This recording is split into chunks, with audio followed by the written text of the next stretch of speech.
Bab masjid yang dibina di tengah jalan, yakni hukum masjid yang dibina di tengah jalan tanpa membahayakan orang ramai. Ia harus menurut Al-Hasan, Ayyub dan Malik.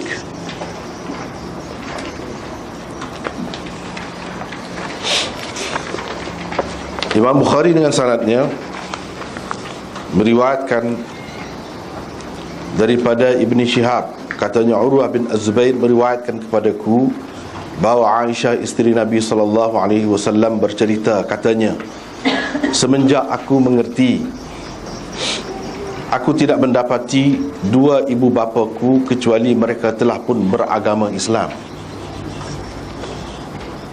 dan tidak berlalu kepada kami suatu hari pun melainkan Rasulullah sallallahu alaihi wasallam datang kepada kami pada waktu pagi dan petang. Kemudian timbul fikiran kepada Abu Bakar untuk membina masjid. Lalu dibinanya lah sebuah masjid di halaman rumahnya. Abu Bakar bersembahyang dan membaca Al-Quran di situ. Orang-orang perempuan musyrikin dan anak-anak mereka berdiri melihat Abu Bakar. Mereka kagum dengannya dan terus melihatnya. Abu Bakar seorang yang mudah menangis. Dia tidak dapat mengawal dirinya daripada menangis apabila membaca Al-Quran. Keadaan itu merisaukan pembesar-pembesar orang-orang musyrikin Quraisy. Itulah babnya ini. Tengok dulu sekat tu. Ini lagi tentang masjid. Tak habis lagi tentang masjid. Kali ini berhubung dengan masjid yang dibuat di tengah jalan. Tengah jalan kau, tepi jalan kau, dekat jalan kau, pinggir jalan kau, termasuklah tu. Itu maksud fit tariq. Boleh jadi di tengah betul ataupun tepi, tak kira lah. Itu termasuklah kau. Dan masjid yang dibina di tengah jalan ataupun di tepi jalan ni masjid lagu mana yang dimaksudkan? Masjid istilahi ke, masjid lughawi ke, macam mana? Itu yang nak dibincangkan. Tapi di sini Imam Bukhari sependapat dengan orang-orang yang disebut dia dalam tajuk tu, iaitu Hasan, yakni Hasan Basri, Ayyub, yakni Ayyub As-Sakhtiyani, dan Malik, yakni Imam Malik. Jadi Imam Bukhari mari pendapat orang ni mengatakan boleh, harus. Bila harus, bila dia mari pendapat orang tu, menunjukkan pendapat dia pun begitu juga. Itu salah satu cara Imam Bukhari dalam buat tajuk. Orang kata tak boleh dia tak sebut. Dia sebut hak kata boleh. Isyarat kepada dia setuju dengan hak tu lah. Dia setuju dengan hak tu. Lagu tu lah cara. Kita akan jumpa beberapa kali, banyak kali hak jenis lagu ni, cara dia guna. Jadi nak tahu tentang hukum dia tu, apa hukumnya. Kalau kita tengok pendapat pensyarah Sahih Bukhari ni, kita akan dapati ada beberapa maksud Imam Bukhari bagi mereka buat tajuk bab ni. Bapa dia buat bab ni ada beberapa maksudnya, mengikut pensyarah Bukhari. Antara lainnya dia nak menyatakan 5 perkara berikut. 5 perkara. Ada 5 benda. Kalau kita nak tambah lagi pun boleh. Kalau kita nampak kalau kita nampak boleh. Sekarang ni nampak ada tidak disebut di sini rasanya. Kita boleh tambah, iaitu apa masjid yang dimaksudkan oleh Imam Bukhari di sini. Masjid lagu mana yang dimaksudkan? Adakah masjid dengan arti surau, madrasah, atau masjid sengoti? Itu pun boleh jadi dia nak bincang hal tu, nak rayak hal tu. Dan di sini bukan sebenar, bukan masjid sebenar. Tak apalah. Kita tengok dulu beberapa pendapat. Yang pertama, muka surat 537 tu menyatakan hukum membina masjid di tengah, di tepi atau di pinggir jalan. Nak rayak hukum. Yang kedua, menarik perhatian kepada khilaf ulama dalam masalah ini. Ada khilaf ulama dalam masalah ini. Sebab tu dia buat tajuk masjid di tepi, di tengah jalan, tapi tidak memudaratkan orang. Dia buat mari tajuk seperti ni nak cerita ada khilaf. Sebab tu dia rayak orang ni 3 orang tu kata boleh, mana ada orang lain kata tidak boleh. Yang ketiga, mengisyaratkan kepada pendapat beliau sendiri dan pendapat jumhur ulama tentangnya. Pendapat dia dan pendapat jumhur ulama macam mana dalam masalah ni. Yang keempat, mengemukakan hadis yang menjadi pegangan golongan yang membolehkannya. Orang yang kata boleh tu makna dalil dia. Dia nak ayat tu lah. Jadi hadis di bawah tajuk ni, kalau kita perhati, itu dalil lah. Dalil bagi orang yang kata boleh. Bagi orang yang kata boleh. Yang kelima, mengisyaratkan kepada kedudukan asar-asar yang menjadi pegangan golongan yang berpendapat tidak harus. Orang-orang yang kata tak boleh tu bina masjid di jalan, dia ada juga dalil dia, tapi dalil tu tidak kuat. Dia nak ayat tidak kuat tu lah. Sebab tu dia tak buat mari. Dia tak mari, dia buat mari hak kuat. Jadi kalau bercanggah hak kuat dengan hak tidak kuat, kita kena utamakan hak kuat bagi dia. Bagi dia gitulah. Dan bukan bagi dia tu maksudnya nak ajar orang lain pun begitu jugalah. Begitu jugalah. Mana kalau ada hadis dhaif, hadis sahih, hak bercanggah, kita nak pakai hak mana? Dia nak ajar kita kena pakailah hak sahih, jangan pakai hak dhaif. Memang ada hak kata tak boleh tu. Tak apalah. Dia bincang di sini.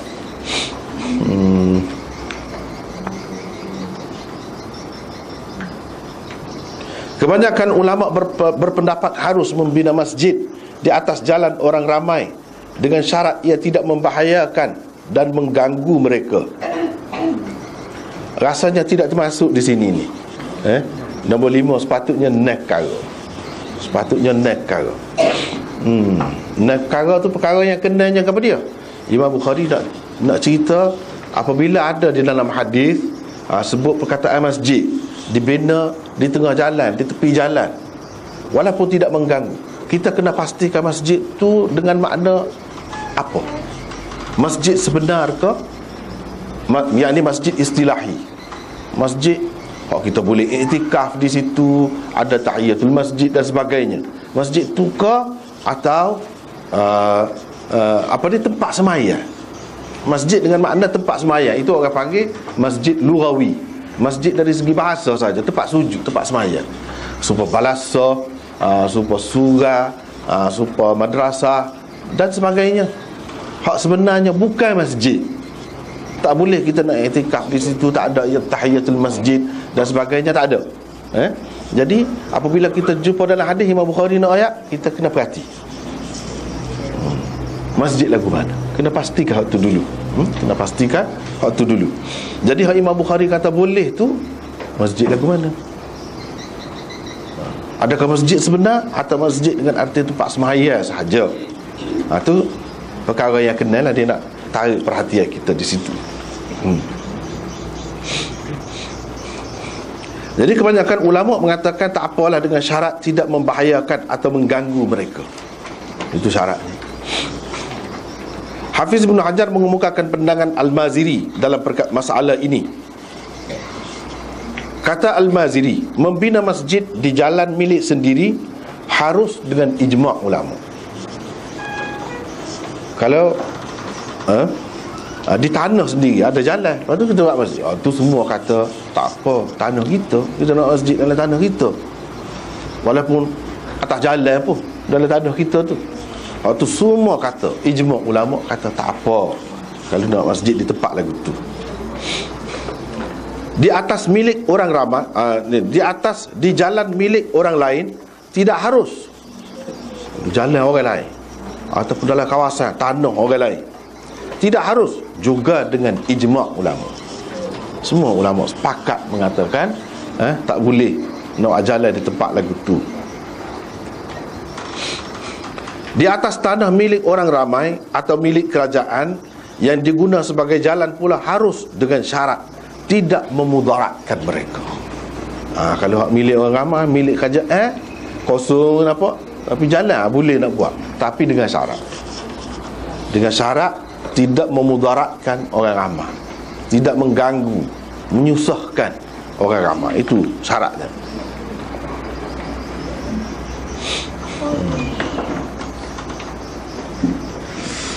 Berhubung dengan membina masjid di atas jalan pada tanah milik orang ramai atau milik kerajaan itu sebenarnya masih ada khilaf tentang keharusannya. Memang kata harus, hak jumhur ulama kata, tetapi masih ada khilaf lagi dalam masalah ni. Ada yang kata tak boleh, ada yang kata boleh, ada yang kata boleh dengan syarat dibenarkan oleh pihak pemerintah, kerajaan. Tidak boleh kalau tidak dibenarkan. Ada yang mengatakan boleh kalau dipersetujui oleh semua orang kawasan. Tak boleh kalau orang situ tak setuju. Macam-macam lah. Khilaf tu ada banyak pula. Khilaf tu ada banyak pula.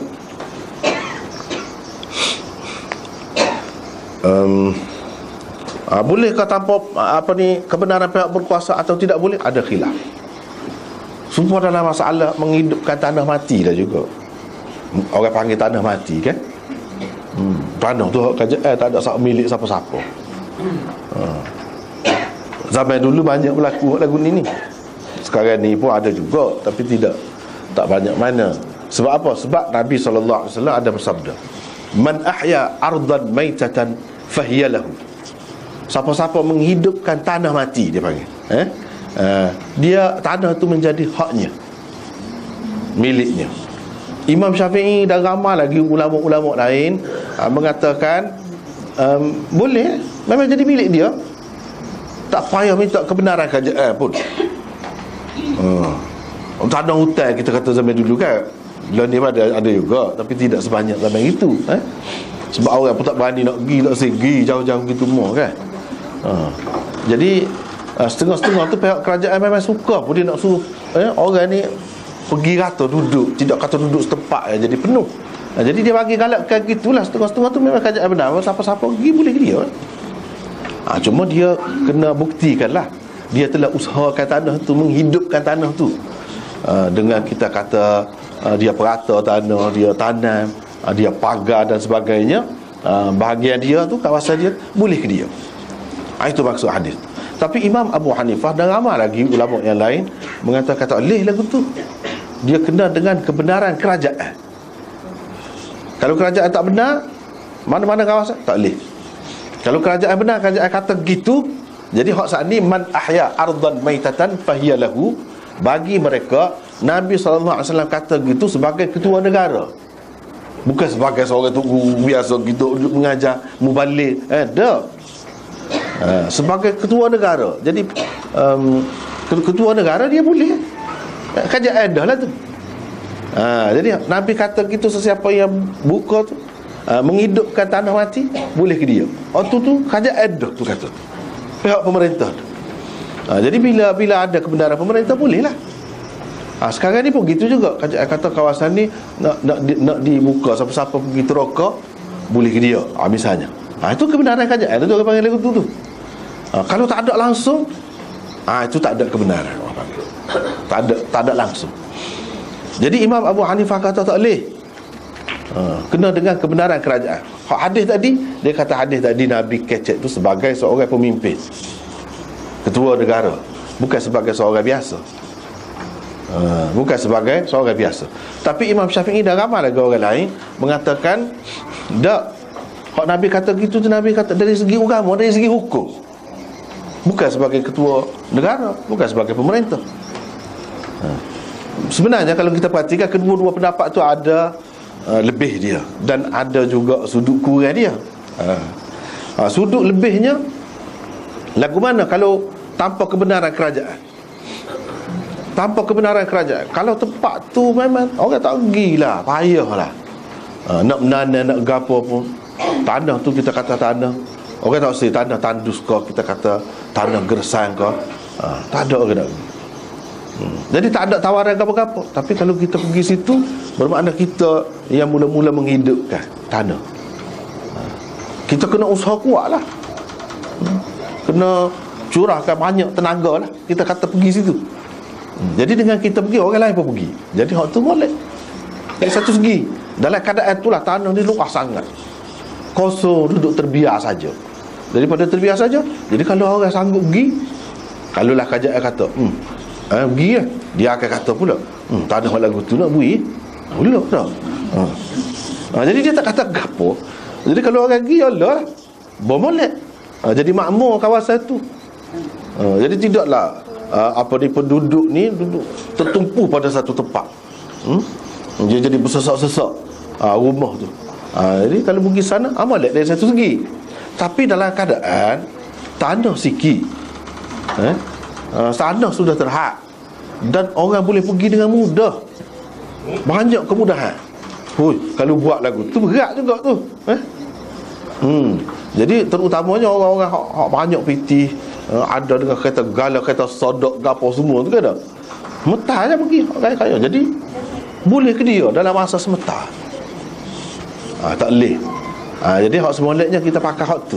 Hak dengan kebenaran kerajaan tu kalau keadaan sekarang. Keadaan sekarang. Hak dalam mazhab Syafi'i pun sebenarnya pakai hak tu juga. Tak pakai dah hak. Mana secara mutlak tu benar tu. Siapa-siapa ikutlah, pergi berhidup tu boleh ke dia. Tak pakai dah hak tu sebenarnya.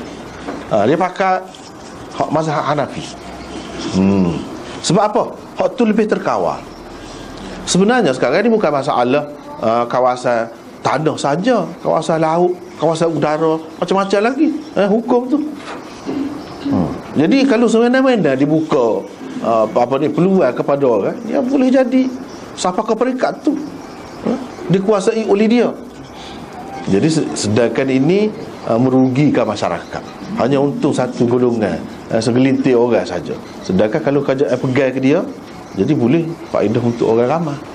Ataupun kalau dia bagi, mestilah dia bagi ada hak dia. Ni sebanyak ni, orang sebanyak ni. Lebih teratur. Lebih teratur. Dan kalau pergi buat gitu, hak dia kata hak dia dah. Padahal naik semuk tu jadi naik pohon kayu, tak ada dia buat apa-apa pun. Hak lain mari pula, dia kata dia buka pula situ, jadi balah pula. Hak ni kata hak dia, hak ni kata hak dia, balah. Tapi kalau dengan kebenaran kerajaan, dia tidak berlaku begitu. Sebab segala-galanya teratur, tercatat dengan baik. Jadi hak lebih moleknya hak tu. Serupa juga dengan masjid ni. Jadi hak tu cerita tanah, hak ni cerita masjid. Serupa juga. Jadi kalau atas tanah kerajaan, kalau nak kira memang boleh lah. Tapi hak kerajaan, supaya orang buat di tepi sungai ke apa kan, tanah reserve tu, tanah hak tak boleh orang milik lah. Ada juga orang pergi buat rumah situ. Tetapi mungkin keadaan tu bahaya.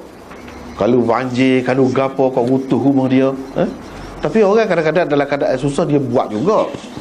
Dia buat juga walaupun tidak ada kebenaran. Jadi kalau mati, kalau gapo, tak boleh disalahkan pihak pemerintah lah, pihak kerajaan lah, diri sendirilah yang salah. Sebab kerajaan nak benarkan sesuatu tempat tu, dia sepatutnya ada juga tak kena kan. Sepatutnya dia kena pastikan dulu tempat selamat. Tak boleh benarkan tempat-tempat yang tidak selamat. Itulah kalau dengan keputusan kebenaran pihak kerajaan, pemerintah, dia lebih terkawal. Hak tu lebih molek. Supaya juga dengan masjid. Masjid ni bukan sebarangnya. Kalau kita nak buat, kalau buat tengah jalan, masjid ni tak boleh putus mudah-mudah. Lepas tu lagu mana akan datang kalau nak besar, kalau nak gapo, menyusahkan orang, mengganggu orang. Walaupun kita kata masjid tu tempat yang paling mulia sekali, apakah Islam ni akan membenarkan orang sesuka hati dia buat masjid? Ada, tak boleh lagu tu. Inilah yang nak dibincangkan. Tapi kalau masjid tu dengan makna, sebab tu kita kata tadi yang kena ni tak termasuk di sini. Sepatutnya bubuh solat lagi. Maksud Imam Bukhari. Tapi kalau masjid tu maksudnya ialah tempat sembahyang saja, balasah ke surah ke, itu bersifat sementara. Kita boleh robohkan. Tidak salah, tak dosa. Tapi kalau masjid dosa besar, merobohkan masjid. Macam mana? Kalau bina situ juga kena situ. Tapi masalahnya kan, kalau jalan tu lagu mana? Jalan. Itu bendanya. Jadi kerajaan kena simpan pula satu kerja pula. Kena ambil ruang lain ataupun hak orang lain untuk buat jalan pula. Jadi susah akan datang. Jadi hak semolek je kita, jangan dibuat tempat-tempat lagu tu. Tu ya nak ayatnya. Tepi sungai ke, tempat-tempat yang bahaya. Walaupun kita kata dari segi mudahnya hak moleknya, sebab tak kena bayar. Bukan hak kerajaan. Jadi kalau kerajaan marah, kita boleh kata pula kerajaan ni misalnya jangan ambil kesempatan lagu tu, susah jadi. Kita boleh kata kerajaan tak suka agama, tak suka agama, tak boleh kata lagu tu. Kita tengok juga sebab tu nasabah ke tidak. Asalnya untuk gapo? Tiba-tiba kita pergi buat sesuka hati kita, tak boleh. Kalau nak pun cara yang molek lah, dengan cara minta ke, royak ke dia nak benda lagu ni, dia akan fikirlah tempat yang sesuai. Kalau tidak sesuai, kita bantah. Kita bantah lah, bagi cadangan yang lain. Bukan dengan cara buat sendiri gitu. Tetapi hak kata boleh buat masjid di sini, maksudnya masjid bukan sebenar, bukan masjid istilahi, tetapi masjid hak tempat sembahyang. Balasah kalau kita kata surah ke, hak tu boleh. Jadi hak ulama-ulama kata boleh tu gitulah. Tapi ada juga ulama yang mengatakan memang masjid sungguh boleh. Hak tu kita rasa kurang molek lah pendapat tu. Sebab apa? Dia mungkin menimbulkan banyak perkara yang meresahkan orang, meresahkan pihak kerajaan kemudian hari. Jadi tak boleh lah. Kalau nak buat apa masjid sekadar tempat sembahyang tadi, tu tak apa. Sebab apa? Dia bila boleh dirobohkan bila-bila masa. Boleh kita pindah tempat lain, tak apa, tak berdosa. Tapi kalau nak jenis kekal ni masjid ni, dia tak boleh lah. Nak kekal ni kena melera sikit lah. Kena melera. Sebab kalau jalan tu tak boleh dibuka dah, sedangkan suatu hari orang nak besar jalan setara tu tak padat. Sebab kita tengok tempat-tempat kita ni mana-mana pun sebenarnya gitulah, jalan kau besar. Jadi alik sana orang dah, mana nak lagu mana. Jadi susah. Apakah kerajaan kena beli pula waktu kena beli pula tanah orang tu untuk buat jalan. Nak roboh masjid tak boleh. Itu masalahnya. Bahkan kita tengok hak Imam Bukhari kata boleh, dan kebanyakan ulama kata boleh tu, dia terbagi kepada dua. Satu, hak kata boleh tu tempat sembahyang saja, hak kata jumhur ulama. Yang kedua, hak kata boleh tu memang masjid. Tetapi hak lebih ramainya maksud masjid di sini tempat sembahyang. Dan maksud Imam Bukhari pun nampak gitu. Sebab apa? Kalau kita tengok cerita dia mari ni Masjid Abu Bakar ni, dia buat ni mana? Hak kata Abu Bakar buat masjid di halaman rumah dia. Ketika di mana? Ketika di Mekah. Ketika di Mekah. Lepas tu bila Abu Bakar berhijrah ke, pergi tinggal lama, apa jadi? Kan orang roboh, orang tak ada milik jadi milik orang lain, tak ada lah, jadi berubah jadi lagu lain. Ini menunjukkan bahawa masjid tu bukan masjid sebenar. Kalau masjid sebenar, tak boleh dibuat gitu. Tak boleh. Ni tak ada dah masjid tu. Menunjukkan masjid tu sekadar tempat sembahyang. Tapi pada masa tu tempat sembahyang yang khusus lagu tu pun dia panggil masjid dah. Kita sudah bincang banyak dah tentang masjid ni kan. Dia ada dua tu semua. Ada masjid sungguh, masjid pada nama, yang ni tempat sembahyang. Daripada dulu lagi bincang ada benda tu.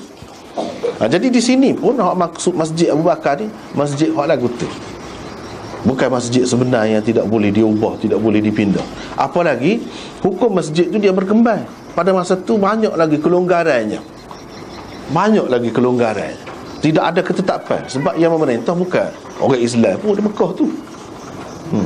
Yang memerintahnya. Jadi sepatutnya hak dikatakan masjid di sini ialah masjid lughawi. Orang panggil masjid dari segi bahasa, yang ni tempat sembahyang. Itu saja. Itu pun Sama ada kita kata masjid sebenar atau masjid tidak sebenar, dengan syarat tidak memudaratkan, menyusahkan orang ramai. Kalau memudaratkan tak boleh. Sebab memang sudah jadi dasar Islam dah, prinsip hukum Islam, iaitu benda yang memudaratkan diri sendiri atau orang tak boleh. Kita tak boleh buat. Tidak memudaratkan kita pun. Tapi kalau memudaratkan orang lain, tak boleh. Apalagi kalau memudaratkan kita dan memudaratkan orang lain. Memudaratkan tu sama ada di dunia atau di akhirat, tak kira. Mudarat tu bahaya lah. Bahaya, membahayakan kita, tak molek akibatnya. Tak kira. Misalnya kita kata, banyaklah contohnya. Ini termasuk di bawah kaedah orang panggil, kalau dalam qawaid fiqh orang panggil kaedah, dia adalah beberapa kaedah, 5 kaedah besar. Ini salah satu daripada hak 5, iaitu ad-dararu yuzalu. Pendek lah, 2 patah, tapi dalam tu masuk segala hukum. Kemudaratan mesti dihilangkan, tidak boleh dibiarkan. Tu je. Benda hak bahaya, hak tak molek ni tak boleh elak. Tu kaedah Islam. Gapo-gapo pun ikutlah. Kita sakit, boleh elak? Tak boleh. Kemudaratan mesti dihilangkan. Pegang kaedah tu. Kaedah tu puncanya mari mana? Hadis Nabi. Hadis Nabi tu puncanya mari mana? Dari Quran. Situlah. Dalam hadis dia sebut la darara wa la dirara. Tu asas dia. Dalam setengah-setengah riwayat la darara wa la dirara fil Islam. Ada tambahan begitu. Tidak ada tidak boleh lah. Tidak boleh membahayakan diri sendiri dan membahayakan orang lain. Tak boleh. Itu asasnya. Hak Nabi kata. Satu maknanya. Ada juga ulama-ulama, banyak makna dia diberikan oleh mereka. Antaranya tadi. Antaranya lagi, tidak boleh kita memudaratkan orang dalam keadaan benda tu menguntungkan kita. Tak boleh juga. Ataupun yang kedua, la dirara tu, tidak boleh memudaratkan orang dalam keadaan tidak ada apa-apa pun faedah kepada kita. Tak boleh berlaku. Kalau ada faedah kepada kita pun tak boleh, tak ada faedah pun tak boleh. Membahayakan orang, merugikan orang, buat tidak baik kepada orang ni, ada untung kita, kalau tak ada untung kau tak boleh. Tak boleh. Kita menego kan, nak berjatuhkan orang tu, ada faedah untuk kita, jadi tak ada saingan misalnya, tak boleh. Tak boleh lagu tu. Itulah maksud la darara wa la dirara tu. Kalau sudah Islam, kena faham tu. Tak boleh. Ataupun kalau jatuh dia tak ada apa-apa pun, kita tak menego pun, tak ada kepentingan apa kita, tak boleh juga. Jadi ini masuk dalam kaedah tu. Banyaklah masuk bawah ni. Kalau kita sakit misalnya, boleh ke kita nak elak? Tak boleh. Sebab apa? Kaedah tadilah la darara wa la dirara. Tak boleh membahayakan diri kita dan membahayakan orang. Tak boleh. Merugikan kita, merugikan orang, tak boleh. Tak kena cara lagu tu. Kalau merugikan, membahayakan, memudaratkan, tak boleh. Jadi kita kena buat ke dia. Dah ad-dararu yuzalu, kena berubah. Itu caranya. Kemudaratan mesti dihilangkan, tidak boleh dibiarkan. Sebab apa? Kadang-kadang kemudaratan yang sedikit, dia akan melarat. Dia akan melarat. Itu kaedah besar tu. Dalam kehidupan umat Islam ni hampir semua ada tu. Ikut rakyat ke apa pun ada belakang tu. Semayang, apa Yesus semayang, apa yang kena semayang tak? Mudarat dah tu. Masuk neraka, tak mudarat. Nak suruh tak ada mudarat tu, jangan tinggal amal ya. Misalnya kan banyak benar contoh lagu tu. Hak sakit, semayang, itu berkait dengan akhirat. Walaupun dalam dunia kita tak ada nampak gapo kesan dia, tapi mudarat dia kemudian hari kena jaga juga. Jangan kira jaga kemudarat tahap dunia saja, akhirat pun kena ambil kira juga. Sebab itulah dalam Islam dia ada orang panggil hak syuf'ah. Mungkin dalam peraturan kita tidak ada. Itulah kelebihan undang-undang Islam. Kadang-kadang orang ni dah tak ngaji, tak tahu. Dia tak tahu dia kelebihan undang-undang Islam. Dia merasa lebih undang-undang orang putih, undang-undang orang kafir. Dia tidak tahu. Jadi hak dia tahunya kau dia. Hak dia tahunya dari segi nak kerak tangan tu jelah. Dia tahu takut je dia dah. Sedangkan banyak hak masyarakat ni dalam Islam ni. Antaranya hak syuf'ah. Apa dia syuf'ah? Syuf'ah ada dua macam. Satu syuf'ah syarikat. Yang kedua syuf'ah jiwar orang panggil. Kalau syuf'ah syarikat, katakanlah beberapa orang kongsi tanah. Kongsi tanah, dia beli secara kongsi lah. Beli tanah. Salah seorang ahli kongsi tu dia nak jual kepada orang lain, dan dia jual kepada orang lain. Dia tidak royak pun kepada beberapa orang lain. Katakanlah 5 orang, seorang tu nak jual, atau 2 orang kau nak jual, ikutlah. Dia jual, dia tak royak. Jadi ahli kongsi dia sekali ni, dia boleh membatalkan jual beli itu. Dan dia boleh ambil untuk dia. Apa tak royak ke dia? Dengan harga biasa lah. Supaya mau jual kat orang tu lah. Jadi dia boleh batal dan ambil ke dia. Ambil ke dia dengan bayar jugalah. Dengan bayar supaya dengan dia orang tu jual kat orang tu. Boleh lagu tu. Bermakna dia ada hak, ada keistimewaan. Ahli syarikat tu tidak kata supaya dengan orang lain. Tak. Itu satu perkara. Yang kedua syuf'ah jiwar. Jiwar ni kerana berjiran saja. Bukan kita kongsi pun. Katakanlah rumah kita sebelah rumah dia, kita tidak kongsi pun. Dia beli sendiri, kita beli sendiri. Terutamanya macam sekarang ni kan, dekat-dekat rumah kan. Dekat-dekat rumah. Jadi dia jual. Adalah orang beli. Orang beli itu tak tahu lagi orang lagu mana. Kita jiran ini boleh batalkan jual beli itu. Dan kita beli. Ataupun kita, kalau tidak beli pun kita royak ke orang lain lah, sesuai dengan kita. Dan kalau kita ahli ibadat, kita ni orang yang jenis Melayu, duk main gedung-gedai sebelah ni, jadi kerja lah gitu. Susah. Jiran. Ataupun kita ni orang biasa, lepas tu mari dengan perak anjing, dengan gapo kan, tak takut budak-budak. Tak kena gayanya kekoh kan. Dari mana? Jadi itu hak kita, jiran. Sebab kalau tidak, boleh jadi terganggu lah kita. Tengok hak tu, hak syafa'ah. Apa hak syafa'ah ni boleh? Padahal manusia tu kan, dia bebas terhadap harta dia, ikut dia nak jual ke siapa pun. Pasal di situ ada darar, bahaya, kemudaratan kepada jiran tadi, kepada ahli kongsi dan sebagainya. Ahli kongsi tu kalau orang lain bagi kongsi, kita kata hak tadi, kongsi tadi, hak tu jenis payah basuh lah, payah kira, susah juga. Jadi baik kita tentu hak sama-sama kita pahedok sekepala orang kata. Itu sebab dia boleh batal. Sebab ada kepentingan dia tu, kepentingan dia tu terancam di situ. Jadi mengikut kaedah Islam, ad-darar yuzalu, la darar wala dirara fil Islam. Dalam Islam tak ada bahaya untuk diri sendiri, mudarat untuk diri sendiri, bahaya kepada orang lain, mudarat untuk orang lain pun tak ada. Tak boleh buat kerja lagu tu. Macam tadi, dia telah membahayakan, memudaratkan jiran dia. Jadi kepentingan jiran dia boleh jadi dia nak. Kalau dia nak dekat tu lebih baiknya daripada jauh, dia tak save. Jadi ada kena melera dia hak jiran itu. Jadi banyaklah hak lain-lain sekarang ni. Kalau kita nak pada kerajaan, kepada pemerintah, apa kaedah tu juga, ad-darar yuzalu. Tengoklah kalau kerajaan kan, masa peralihan jatuh satu-satu kerajaan tu, nak naik kerajaan hak baru tu kan tak, segala hak duduk dalam J tu, banduan gapo lari kan. Lepas tu kecurian berlaku gitu kan, ucap kacir jadi huru-hara. Pasal apa? Tak ada pemerintah. Polis pun sibuk pada masa tu, askar pun sibuk. Tak ada nak cara hak lagu ni. Lepas tu hak kata kena J, kena gapo ni, kerajaan dulu boleh jadi kerajaan lain naik, tak ada gapo pun hak tu jadi hero pula.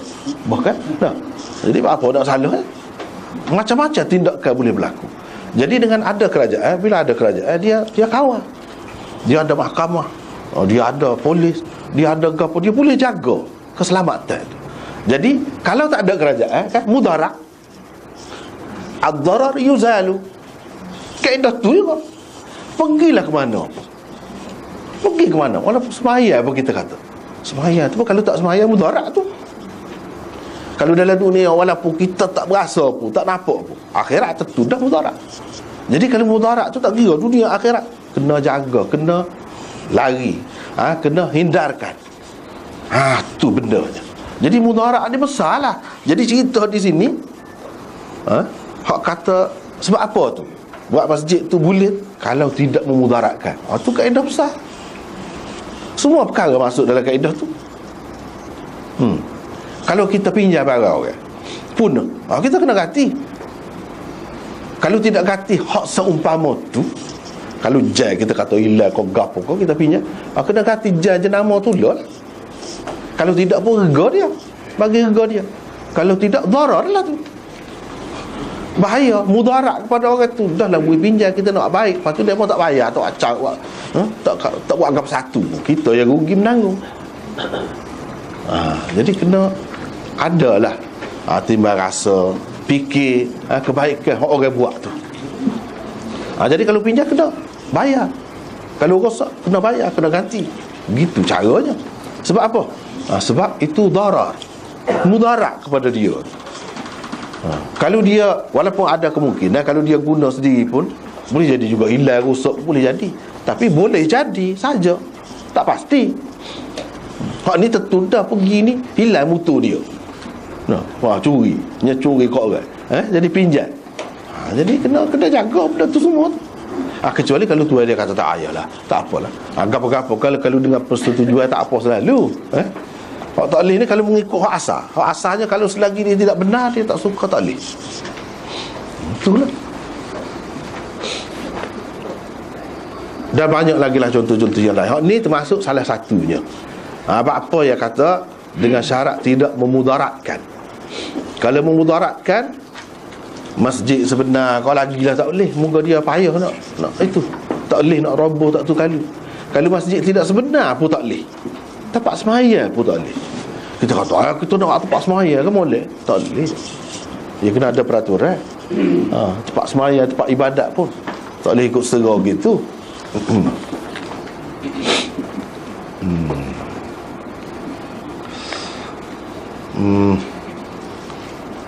Sufyan Ats-Tsauri, Imam Ahmad, dalam salah satu riwayat daripadanya dan segolongan ulama dalam mazhab Hanafi berpendapat ia baru harus apabila ada kebenaran pemerintah. Seperti tadi lah, semua tanah tadi. Masalah nak masjid ni pun kena kebenaran pemerintah. Kita tak boleh mengambil kesempatan. Bila kita buat situ, pemerintah larang, pemerintah suruh pindah, kita kata ke dia pula tak boleh. Itu rakyat pun dia kena tahu juga hak dia, tanggungjawab dia. Tak boleh menyalahkan pihak pemerintah saja, tak boleh. Tanpa kebenaran pemerintah ia tidak harus. Pandangan seperti ini juga ada dinukilkan daripada Ibnu Mas'ud dan Qatadah. Jadi alasan mereka ialah manfaat jalan itu adalah hak bersama umat Islam dan rakyat jelata lain yang tidak beragama Islam. Jadi tak boleh, sebab tu ada hak orang lain. Jangan kita kira kita saja. Orang Islam, hak tidak Islam pun ada juga. Kena ambil kira hak tu.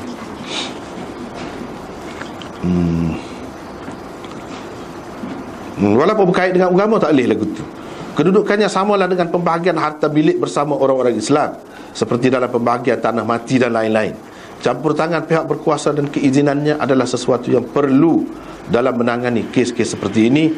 Pasal apa nak suruh tidak berlaku pergaduhan? Itu yang sebenarnya yang ada institusi tu, institusi ni tu tak sebui berlaku pergaduhan dan tidak puas hati mana-mana pihak.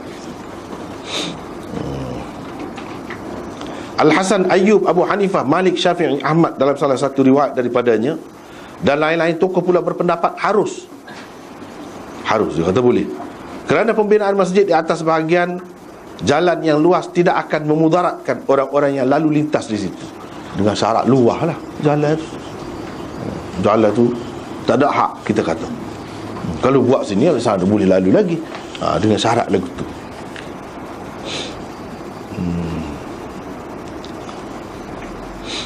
Rabi'ah dan Imam Ahmad dalam riwayat ketiga daripadanya pula.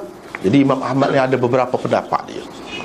Kita nak tahu berapa pendapat dia ni, kena tengok kitab dalam mazhab Ahmad lah. Kitab dalam mazhab Ahmad. Jadi hak mana hak paling kuat di sisi dia? Kalau nak kira dari segi riwayat tu, ada pendapat Ahmad itu ada beberapa. Misalnya dalam masalah ni 3 ada pendapat dia. Yang mana ketiga-tiganya tu nampak berbeza lah. Berbeza.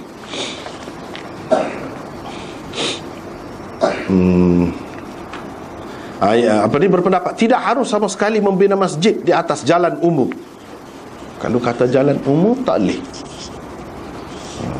Luah kau sepik kau tak boleh. Masjid yang dibina di atas jalan umum boleh dirobohkan oleh pihak pemerintah. Kalau roboh tidak salah pemerintah. Kalau nak kira robohkan masjid ni besar dosanya. Tapi ini kepentingan orang ramai lebih besar lagi. Kalau dibuat di tempat lagu tu tak boleh turut air, susah kemudian. Jadi boleh kerajaan merobohkan masjid yang seperti itu. Dan tidak boleh kita bersembahyang di dalamnya. Tak boleh sembahyang. Kalau sembahyang pun tak ada pahala. Kata dia boleh. Sebab kena jaga hak orang ramai. Al-Jawzajani, iaitu Abu Ishaq Ibrahim bin Yaqub Al-Hafiz, mengharuskan pembinaan masjid di atas jalan umum dengan syarat jalan itu masih tinggal 7 hasta luasnya. Lepas pada kita buat tu, kata dia, masjid tu ada lagi 7 hasta jalan, baru boleh. Kalau tak boleh setara tu, tak tinggal setara tu jalan, tak boleh, kata dia. Itu pendapat dia. Dia pegang dengan riwayat Ibnu Abbas bahawa Nabi SAW bersabda, "Idza ikhtalaftum fit tariq faj'aluhu sab'ata adhra." Bermaksud, jika kamu berbeza pendapat tentang jalan, maka kamu berikanlah untuknya seluas 7 hasta. Nabi kata. Jadi dia kaitkan hak ni dengan tapak masjid tu dengan jalan. Tetapi orang-orang dalam mazhab Hambali sendiri, jadi dia kata ni pendapat Imam Ahmad. Orang-orang dalam mazhab Hambali sendiri seperti Ibnu Rajab, dia kata tidak gitu maksudnya.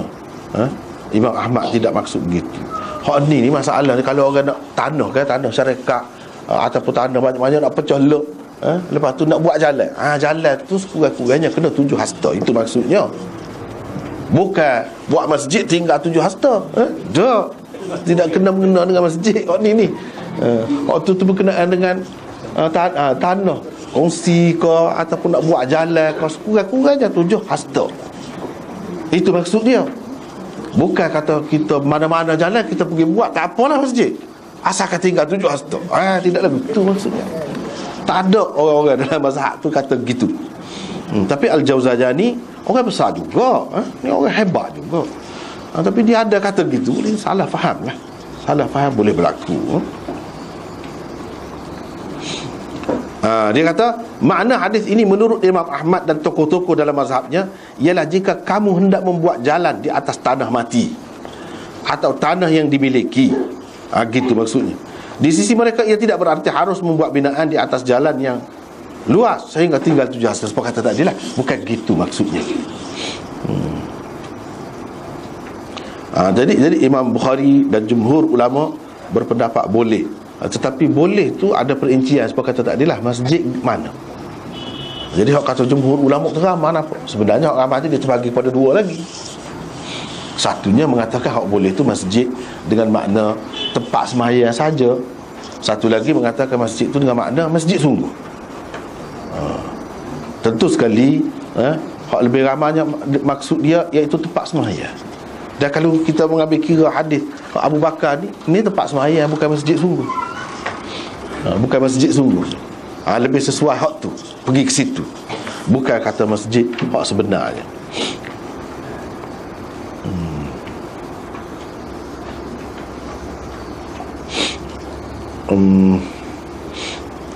Maulana Rashid Ahmad Al-Gangguhi berpendapat, melalui bab ini Bukhari bermaksud menyatakan bahawa masjid adalah hak orang ramai seperti jalan juga. Oleh itu setiap orang daripada mereka boleh membina masjid di atas sebahagian jalan jika ia tidak memudaratkan orang ramai. Tetapi setiap orang daripada mereka juga berhak menegah pembinaan masjid itu walaupun pembinaannya tidak menimbulkan apa-apa kemudaratan. Dia kata hak orang ramai lah tu. Kalau setuju lah kau tak apa. Tapi kalau ada hak tak setuju, hak tak boleh buat. Dia nak ayat tu dia sebenarnya. Imam Bukhari nak ayat tu. Itu pada pendapat dia lah. Kalau ada seorang saja yang tegur, orang Islam ke, hak tidak Islam ke, tak kira lah. Sebab itu hak orang ramai jalan tu. Hak orang ramai. Jadi tak boleh buat. Pendek kata, setiap anggota masyarakat boleh membuat sesuatu yang tidak memudaratkan orang lain di atas jalan itu. Biasa kan kita tengok di tepi jalan tu orang buka gerai, di jalan besar gerai, orang buat dia tambah sikit, dia bubuh awning ke apa, kau dengar dekat rumah dia tu, masuk ke jalan sikit tu. Kalau rumah betul-betul dalam bandar kan, banyak berlaku gitu tu. Boleh ke tidak?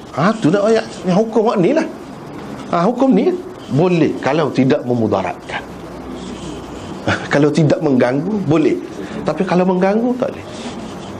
Masjid pun lagu tu juga. Masjid pun lagu tu juga. Jadi kita nak guna jalan tu pastikan. Jadi hak semoleknya benda ni tidak dibiarkan pada masing-masing orang lah. Kena ada pemantauan oleh pihak pemerintah, penguasa. Ada polis, ada pengawal. Takut kalau tidak, kalau lelak kat orang kan dah. Habislah. Mudah ya, sebentar ya kita tengok kalau tak ada polis dah. Misalnya dekat stadium kita dah metar bijak kalau tak ada polis. Jadi dia samai dia gitu gini pun ya ledah lah. Tidak salah tu. Tidak salah halik dia. Sebab apa? Hak orang ramai. Dia kena ambil kira tu. Hak orang ramai.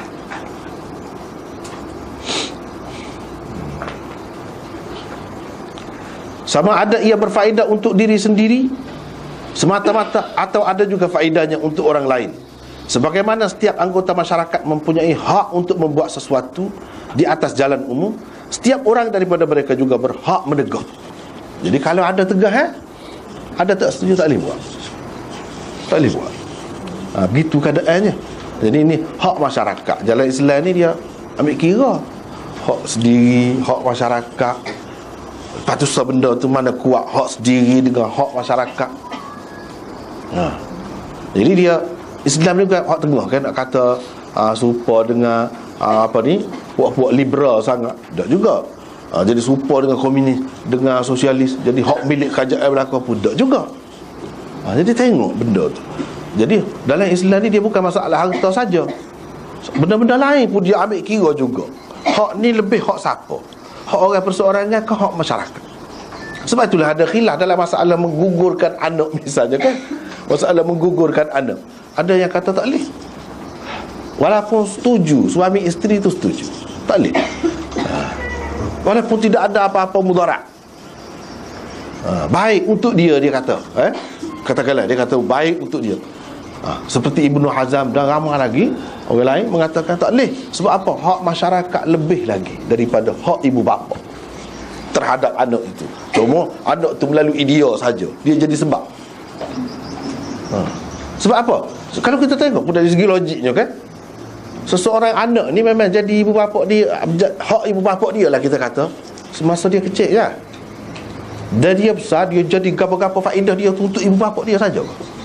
Ada kalanya tak ada faedah gapo pun ibu bapa tu, dia buat kelik pitih je. Tu yang kena dapat faedahnya.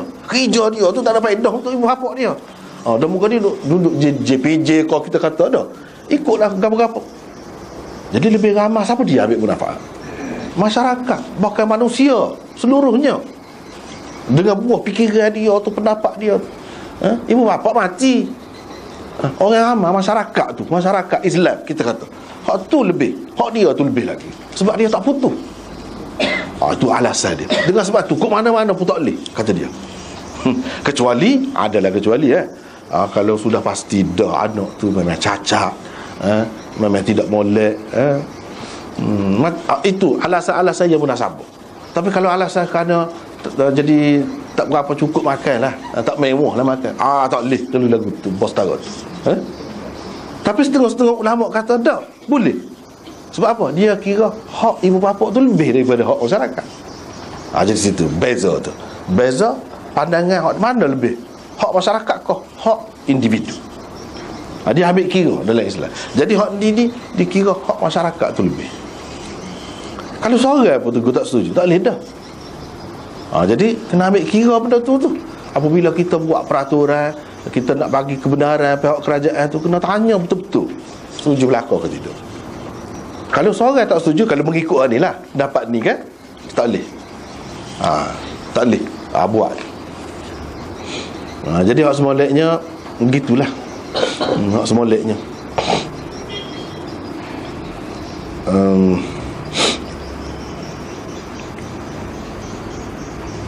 Ini kerana jalan itu adalah hak bersama mereka. Dalil Imam Bukhari dalam masalah ini ialah hadis Aisyah di bawah bab ini. Di dalamnya tersebut Abu Bakar telah membina masjid di halaman rumahnya. Cuba kita perhati ya. Cuba kita perhati. Mana ke ni? Kita ambil terjemahan kemudian timbul fikiran kepada Abu Bakar untuk membina masjid. Lalu dibinanya lah sebuah masjid. Memang dia sebut fabtana masjidan. Masjid. Cumanya Imam Bukhari seperti mana hak lepas-lepas dia riwayat dah, masjid ni dalam hadis dia ada dua makna. Satu masjid sebenar, satu lagi masjid dengan makna tempat sembahyang. Kita kena tengoklah Abu Bakar ni, hak yang dikatakan masjid tu masjid lagu mana. Hukum i'tikaf, hukum goni-goni itu di Madinah. Banyak perkara lah di Madinah. Jadi ada kau orang pergi i'tikaf, banyak perkara longgar lagi. Kita tak boleh nak buat pegangan mana ni untuk membuktikan ini masjid sebenar. Sebab tak ada kawalan, tak ada jaga, lepas tu tinggal gitu saja, kemudian jadi gapo. Kalaulah tempat tu tak boleh dipindah, bila jadi masjid, bila Nabi mereka tu yang sepatutnya ubah belakang lah, buat mula masjid, jadikan masjid, bangunkan masjid situ. Sebab tapak masjid. Tapi tidak begitu keadaannya. Ini lebih menunjukkan bahawa masjid yang disebut di sini ialah masjid dari segi lughah, dengan makna tempat. Masjid tu makna dia tempat sujud. Tempat sujud. Tempat sujud tu maksudnya tempat sembahyang lah. Masjid. Sajadah yasjudu. Kalau orang mengaji ilmu sarah, bahasa Arab, dia sepatutnya isim makan dia tu masjid. Tapi tak ada orang sebut masjid kan. Kalau mengikut kaedahnya gitu. Tetapi ini termasuk dalam hak kecuali, yang dikecualikan. Walaupun mengikut kaedahnya kena kata masjid, tetapi lebih kuat dia lebih digunakan masjid. Jadi sebab tu dikecualikan. Sebab mengikut kaedahnya, kalau orang belajar lah, kita royak ni, kalau orang belajar dia akan nampak selalu. Dia mana-mana, kalau ain fi'il tu bagi datang, ain fi'il mudhari, bagi datang atau bagi depan, zarah makan dengan zarah zaman dia bagi datang. Gitu kaedah dia. Jadi hak ni ain fi'il dia tu sajadah yasjudu, jin tu bagi depan. Jadi sepatutnya masjid lah. Lepas tu masjid ada beberapa perkataan yang dikecualikan daripada kaedah tu. Termasuklah masjid. Termasuklah. Kalau mengikut kaedah asal gitu. Jadi masjid makna tempat sujud. Tempat sujud, tempat sembahyang. Tempat sembahyang. Walaupun begitu ada seperti kita kata tadi lah, khilaf tu ada yang mengatakan masjid sungguh. Tapi kalau kita kata dia nak buat dalil dengan hadis Abu Bakar, Abu Bakar tak berapa kemah tu situ. Sebab hak masjid Abu Bakar dia bina tu tidaklah dalam ta'rif masjid sebenar. Tidak sampai ke peringkat tu. Maka hak lebih baiknya kita kata masjid di sini ialah masjid dengan makna balasah, surah, tempat sembahyang. Jadi dia buat di halaman rumah dia. Dan hak ni bila-bila masa, bila perlu boleh dirobohkan, boleh dipindah. Tak ada apa-apa kalau lagu tu. Sebab tu hak lebih senang kalau kita nak buat tempat-tempat tadi, tempat-tempat yang tidak sesuai, kita buat balasah saja. Jangan dibuat masjid. Jangan dibuat masjid. Kecuali kita sudah putus dah, molek dah, gapo cukup. Sebab tu di tempat kita ni dia baguslah. Dengan ada majlis agama Islam gapo kan, dia ada peraturan dia tu, kena masjid, kena panggil orang-orang dia pergi tengok kiblat gapo semua betul. Lepas tu tengok orang ni nak boleh keluluh tu payah juga. Payah juga. Betul lagu tu, walaupun nampak payah pun kebaikan jangka panjang. Jangka panjang tu kita ambil kira itulah. Kalau kita tengok disebut di sini masjid Abu Bakar tu bersifat sementara sebenarnya. Hak bersifat sementara tu tidak masjid sebenar. Tapi orang yang pegang kata memang masjid sebenar, dia pegang atas perkataan masjid tu. Dia tidak kata musalla. Musalla. Sebab masa Nabi ada dah guna musalla tu. Perkataan musalla. Bukan dengan makna masjid. Musalla tu tempat semaya raya, tempat semaya orang mati, mayat, tempat semaya minta hujan dan sebagainya. Itu di musalla dia buat. Dia tidak buat di masjid. Gitulah.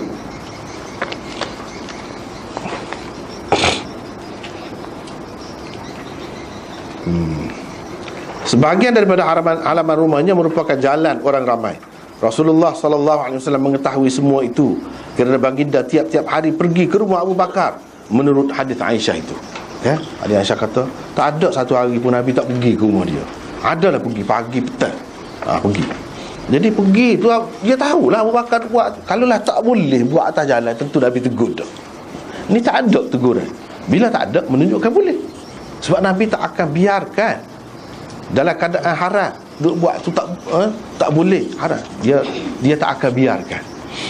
Walaupun untuk ibadat pun dia lagilah nak tegur. Lagilah nak tegur sebab orang lain tak boleh tegur. Dah tak tahu. Dia sepatutnya tegur, tak ada tegur. Ini jelas menunjukkan keharusannya. Itulah sebabnya tokoh-tokoh besar seperti Hasan Basri dan lain-lain mengharuskannya. Adapun asar Ali dan Ibnu Umar yang melarang pembinaan masjid di atas jalan umum, maka kedua-duanya adalah tidak sahih. Jadi Imam Bukhari nak ayat itu kata tak boleh buat masjid apa nama pun, masjid sebenar kau, masjid tidak sebenar kau, tak boleh berlaku. Hak tu tidak kuat. Tidak kuat. Tidak sahih riwayat itu. Jadi Imam Bukhari juga bermaksud nak menolak pendapat golongan ni lah, yang mengatakan tak boleh buat tu. Sebenarnya tengok dulu keadaan nak buat tu masjid jenis mana. Kalau balasa musalla ke apa boleh. Lepas tu tidak memudaratkan. Musalla pun tak boleh kalau memudaratkan. Tidak mengganggu. Itu beberapa syarat tu baru boleh. Kalau tak ada syarat tu tak boleh.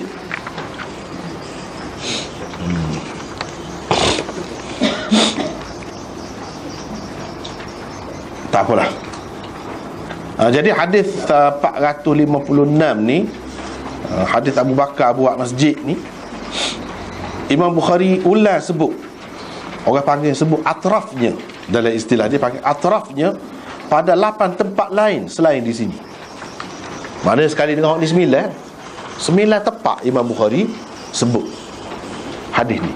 Cuma panjang ringkas tu adalah beza-beza sikit tu. Tetapi hadis ni lah juga hakikatnya. 8 tempat lain selain daripada di sini. Kalau sekali tengok ni 9 tempat.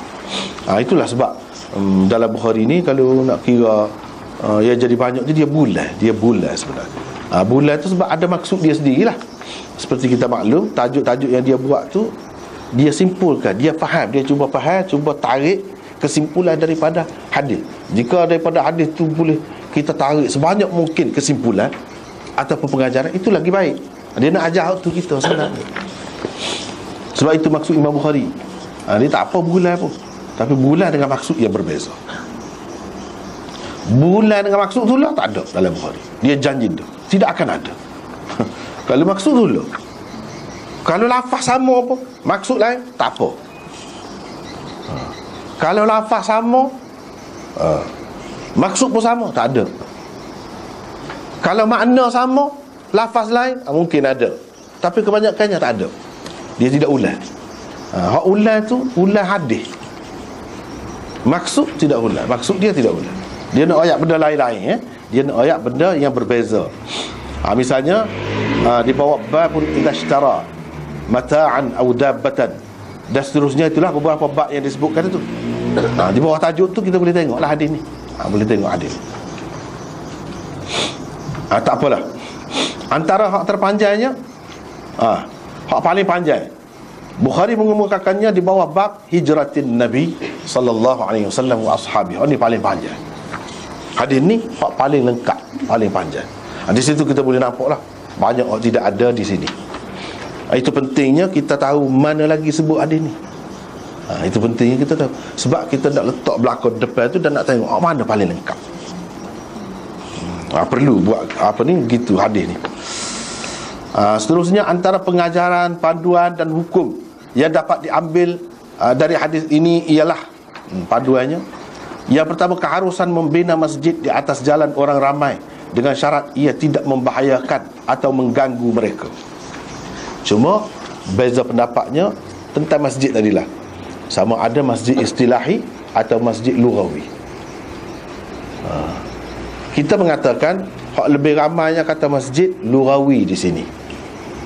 Kalau kata masjid itu masjid istilahi, ialah itu pendapat masing-masing, tetapi kurang sesuai kalau nak dijadikan hadis Abu Bakar ni sebagai dalil. Kurang sesuai. Lebih sesuainya kalau masjid yang bersifat sementara, iaitu balasah ke, musalla ke, dan lain-lain. Boleh harus membina masjid. Yang kedua, kelebihan Abu Bakar yang tidak dapat ditandingi. Beliau telah berusaha menyampaikan kitab Allah, Al-Quranul Karim, kepada masyarakat ramai dalam keadaan nyawanya dan nyawa keluarganya terancam. Mana tak ada orang lain. Kalau kita tengok dalam peristiwa hijrah gapo kan, sampai ke peringkat nak bunuh Nabi. Selain daripada nak bunuh Nabi, tawaran ada kalau bunuh Abu Bakar. Dia dua tu. Kalau boleh higap pun salah seorang tak apa. Dua tu dia tak sebut lain. Mana tak nampak dah pada ketika tu peranan dia tu. Peranan dia.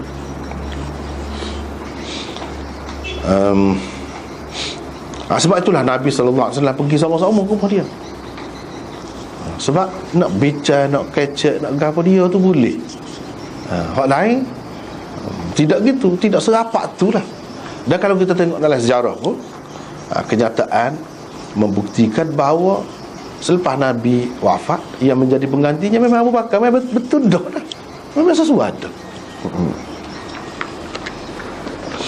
Yang kedua, kelebihan Abu Bakar, tak apa. Yang ketiga, Rasulullah SAW setiap hari, tiap-tiap hari mesti pergi ke rumah Abu Bakar pada waktu pagi dan petang. Ini mengikut cerita Aisyah.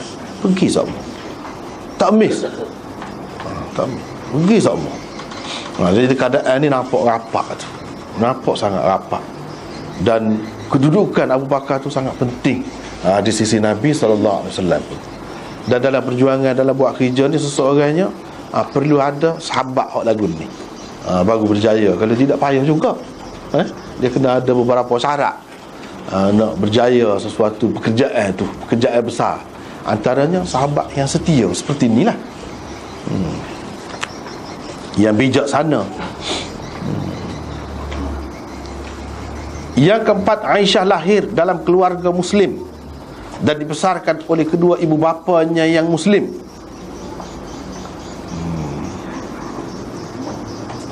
Seingat-ingat Aisyah, kedua ibu bapanya telah pun Muslim. Secara tidak langsung ia menunjukkan Abu Bakar dan Ummu Ruman memeluk agama Islam di peringkat awal lagi. Dia tak ingat ayah dia ni tidak Islam, mak dia. Seingat-ingat dia tahu-tahu tu ayah kedua ibu bapanya Islam dah. Maknanya awal benar lah Abu Bakar ni Islam.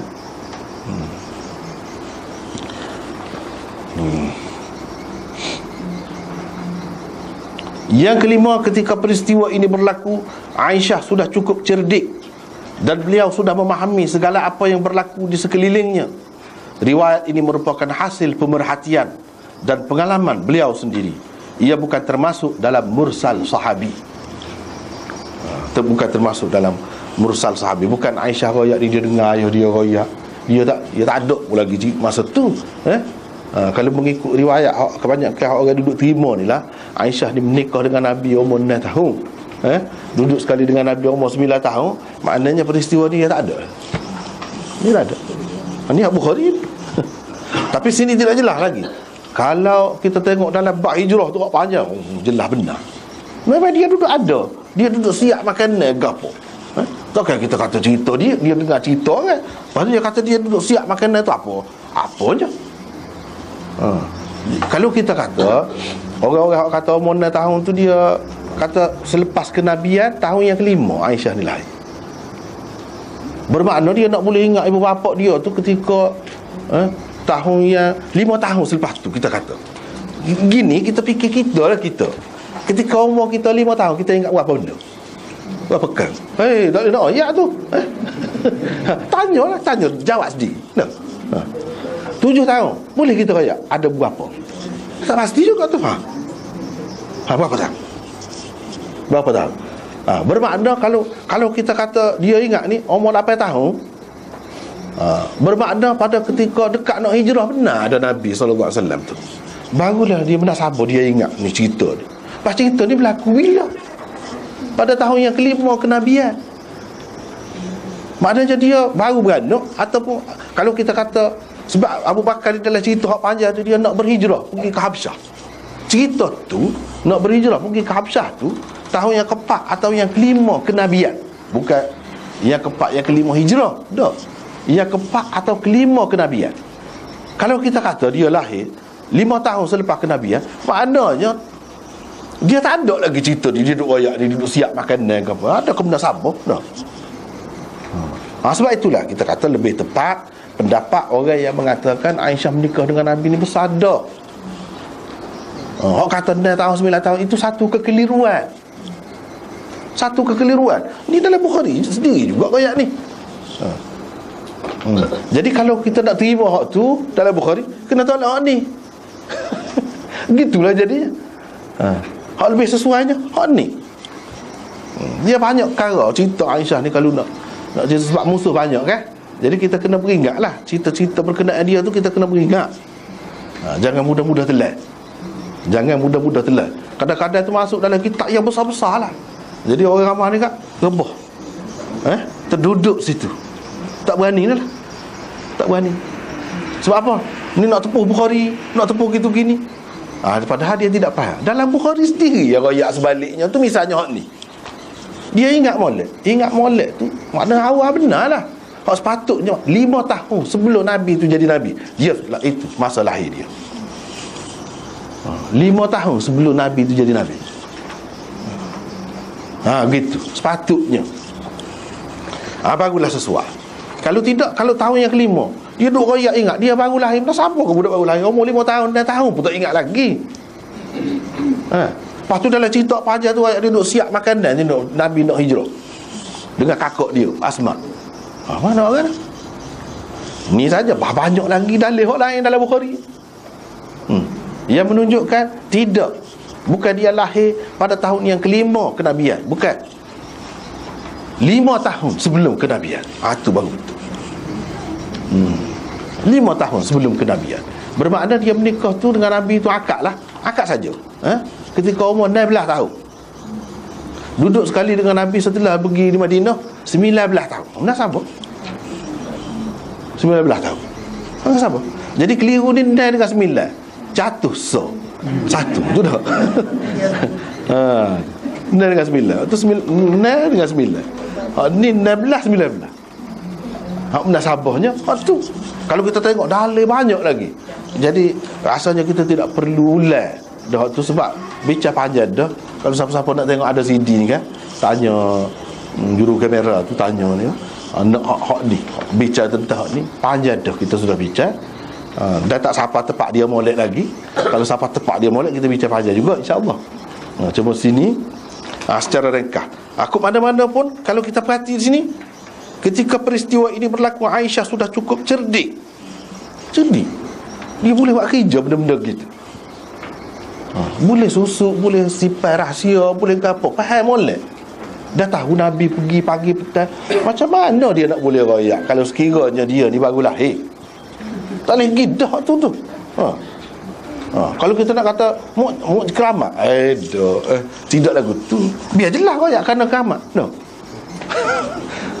Biar jelas. Jadi kalau tidak, kita kira biasalah. Kita kira biasa. Takut-takut orang kata ini mursal sahabi, dia cerita ayah dia royak ke, kakak dia royak ke.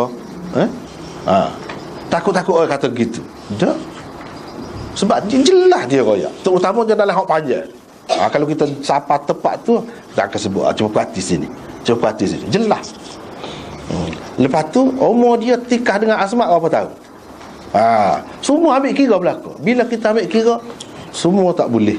Kita nak kata umur 6 tahun ni ke, 7 tahun ni ke. Jadi kalau kadang tu orang nak mencaci Nabi, memburukkan Nabi, kata gila nafsu macam, tak boleh lah. Tak boleh. Tapi kalau kita terima hak tu, susah. Kena jawab lah. Kita tak saya jawab betul. Sebab kita pilih hak ni, selesai dah kita dah. Tapi kalau demo nak pilih hak tu, demo jawab lah. Jawablah hak ni semua ni, hadis-hadis ni semua ni. Kena jawab. Kalau tidak, lagu mana? Supaya juga ilah kalu tu kan. Ilah kalu tu sahih benar hadisul ifk. Ilah kalu. Dalam Bukhari juga dua. Sebab tu kita kena perhati. Orang yang mengaji betul dia buat perbanding kan. Benda tu dia tidak lalu gitu saja, terjemah saja tak ada. Kalau kita perhati dalam hadisul ifk jatuh kalung. Kan Nabi tinggal Aisyah duduk cari rata cari kalung dia. Tak jumpa juga. Waktu balik tidur tu Safwan bin Mu'attal mari ambil dia jalan, tak apalah, lambat. Hak sah lagi dalam Bukhari juga. Hilang kalung kita juga cerita dalam perjalanan juga. Tapi Nabi tak tinggal. Duduk sekali pakak cari sahabat-sahabat pun cari tak jumpa. Dan Aisyah royak ke Nabi, kalung dia jatuh. Pakak cari tak jumpa. Bila tak jumpa dah tak jumpa biar lah. Tak jumpa nak kan? Takkanlah kalau ni tak, kita tak bergerak dah berjalan dah. Tinggal. Bila nak tinggal tu akak unta, bangun unta, rupanya duduk bawah unta tu. Kalau. Tengok. Cerita tu kan nampak serupa. Hak benar sabar hak mana? Hak ni hak sebenar. Hak ada kalau bawah unta tu. Sebab hak mana dulu berlaku? Tak ada sebut kalau kita kata hak ada kalau bawah unta tu dulu. Bila berlaku peristiwa yang kedua, tak ada siapa-siapa kecam kata ke Aisyah kau dah mu ni sama dah, sama ada Nabi kau ayah dia kau dah mula jatuh dah hilang dah, bukan main berlaku, habis gagal dah, ni buat pula. Ada sebut dah? Tak ada. Ada. Atau kalau kita sebut tu dulu ni ke dia dalam hadis hak kata apa tu ada sebut kau mu dulu gitu dah? Tak ada juga. Lepas tu Aisyah ni tengah malam. Kan muda lagi budak tu. Kalau orang tina umur 40 tahun budak tengah padang tu dah. Takut rimau, singa ada berlaku ada. Begitu merasa duk cari kalung kejap apa dah. Tak pernah sabar tu. Tak takut. Lepas tu pergi duduk situ. Relax jendera. Boleh jendera dah. Boleh jendera. Budak tu kalau orang umur 40 tahun tak cedera. Tengah jalan ni tinggal. Lepas tu dia merasa tu kita tak tahu berapa hari bulan. Berapa hari bulan. Bukan kita kira bulan ni kan. Bulan tengah malam tu dah. Cerah kau yang nampak ni merasa. Kau merasa dalam gelap dah. Lepas tu dia pergi buang air mana. Dan bukan merasa kena najis pula dah. Benda tak boleh sabar tu. Banyak perkara. Tapi bila sampai tempat dia kita bicara. Ni tak sampai tempat dia lagi. Secara ringkas baru. Ada ayatnya kita kena tengok dalam Bukhari itu sendiri. Benda lagu mana cerita. Hak sebenarnya hak mana. Lepas tu tak apalah. Banyak lagi lah benda-benda lain yang tak pernah sabahnya. Nabi SAW tak kata berhenti semaya. Lepas tak berhenti semaya dia tanya bini dia duduk mana. Pasal mana Nabi dah. Lepas tu bini dia pula dalam perjalanan tidak mari kota ke? Apa tak payah mari kota ke tidak mari kota? Berhenti ke tidak semaya? Semaya pada ketika tu tak boleh lagi nak jamak. Dalam peristiwa tu tak boleh lagi jamak. Kalau kata jamak, dia mesti berhenti juga. Baik, kalau kata dia tu mari kota, tu hak jerat dia tu mari kota ke? Hak jatuh tu apa tak berhenti semaya? Tak pernah habis lah kau tu. Tak apalah. Bila sampai tempat dia banyak lah yang kita akan bincang. Sekarang ni secara ringkas saja dulu. Secara ringkas saja dulu. Jadi banyak cerita-cerita Aisyah ni benda hak tak betul lah banyak. Jadi kita kena tengok banding hak mana hak lebih menasab. Nabi tinggal tak tanya khabar orang. Nabi-nabi ni kedudukan kepada sahabat ni semua raja lah. Dia cek segala-galanya, tanya khabar bini dia makan dengan siapa, dia ada orang lain ramai duduk sekali dengan dia, orang perempuan. Kalau kata duduk kemah suku pun dia tak tahu belakang. Senyap pergi. Tak pernah sabar tu. Sikap Nabi dengan sahabat-sahabat, tak cara gitu mau kepada bini dia. Tak pernah sabar. Tak lah tu kita semula lah bincang semula. Kita bincang semula. Jadi nak cerita je ketika ni pada tahun kelima hijrah peristiwa ni berlaku. Ni cerita masjid Abu Bakar buat masjid ni bukan kelima hijrah, kelima kenabian. Bila dia nak pergi ke Habsyah, tak jadi. Bila jumpa dengan Ibnu Darinah atau Ibnu Durunah, kawan tu kata, mu tak sakit orang setara mu ni, puak-puak tu nak halal, nak hambak. Oleh orang yang baik gini mu tak ada dalam masyarakat, teruklah. Aku nak kira, kata dia, aku nak bagi perlindungan kepada kamu. Dalam masyarakat Arab, kalau satu orang bagi perlindungan, terutama orang lebih, dia tak akan ganggu lah. Abu Bakar pun dah muka saing rapat. Dan dia kata gini, ikut lah. Tak jadi gini, patah balik kawan tu kira dengan pokok kafir Quraisy tu, terimalah, tapi jangan syarat, janganlah mempengaruhi orang. Dia kata, janganlah mempengaruhi orang kepada agama dia tu. Jadi saya nak Abu Bakar pun fikir mempengaruhi, janji dah tak boleh dah. Apa nak lagu mana? Kita semaya luar dah. Semaya luar rumah tu dia buat masjid tu. Bila dia semaya tu kat lalu-lalu tu kat pergi dengar. Lemah juga pergi dengar, mula terpengaruh lah. Terutamanya kanak-kanak dan orang perempuan terpengaruh pada masa tu. Ni orang hak suci ya, orang hak lembut hati dia. Gitu cerita. Hak ni cerita bila ni? Sebelum hijrah ke Madinah, tahun yang kelima atau tahun yang keempat. Kalau mengambil kira umur Aisyah ni nikah umur 6 tahun, ketika dia tak ada lagi. Atau ketika dia baru lahir. Umur setahun nak kira, ingat belakang kau di lagu ni. Tak pernah sabar. Tak pernah sabar. Maka kita kena kata Aisyah tu dia bersadar pada ketika ni. Kalau ketika ni, kalau dia lahir sebelum kenabian tu 5 tahun, ketika ni dia umur 10 tahun dah sabar lah, ingat. Dah sabar, ingat. Dah sabar kalau ingat. Boleh royak gitu mana. Lepas tu bila Nabi nak berhijrah tu, dia sendiri siap makanan, masak gitu gini dengan kakak dia, buku makanan. Tu takkan kita dah kata cerita orang lain, cerita dia. Sebab tu kita kata ini bukan mursal sahabi. Takut-takut orang kata mursal sahabi ni, sahabat dia boleh juga, dia tak ada peristiwa tapi dia royak. Cerita tu sebab orang lain, sahabat lain royak ke dia, bukan dia sendiri hadir dalam majlis tu. Sebab baru ni kan masalah Zuliyadain tu. Masalah Zuliyadain tu, ada hak kata dia mati dalam perang Badar lagi. Masalah Zuliyadain tu. Jadi Abu Hurairah meriwayatkan hadis tu. Abu Hurairah dia masuk Islam tahun yang ke-7. Jadi orang pertikaikan hadis tu. Lagu mana Abu Hurairah kata Nabi semayang sekali dengan kita, dia tak Islam lagi. Jadi kita sudah bincang dah. Akan datang kita akan jumpa. Tak siapa lagi tak siapa lagi. Kita akan bincang tu. Dalam ni ada dah. Dalam ni sudah ada. Jadi orang tak faham, hak tu mursal sahabi, hak tu betul mursal sahabi. Tapi hak ni tidak. Bukan mursal sahabi ni. Mursal sahabi mana lagu mana, dia sendiri duduk buku makanan tu. Jadi hak Abu Hurairah tadi ada kaedah dia. Dia boleh kata gitu. Ada kaedah dia. Hak tu kita akan sebut akan datang bila sampai tepat dia.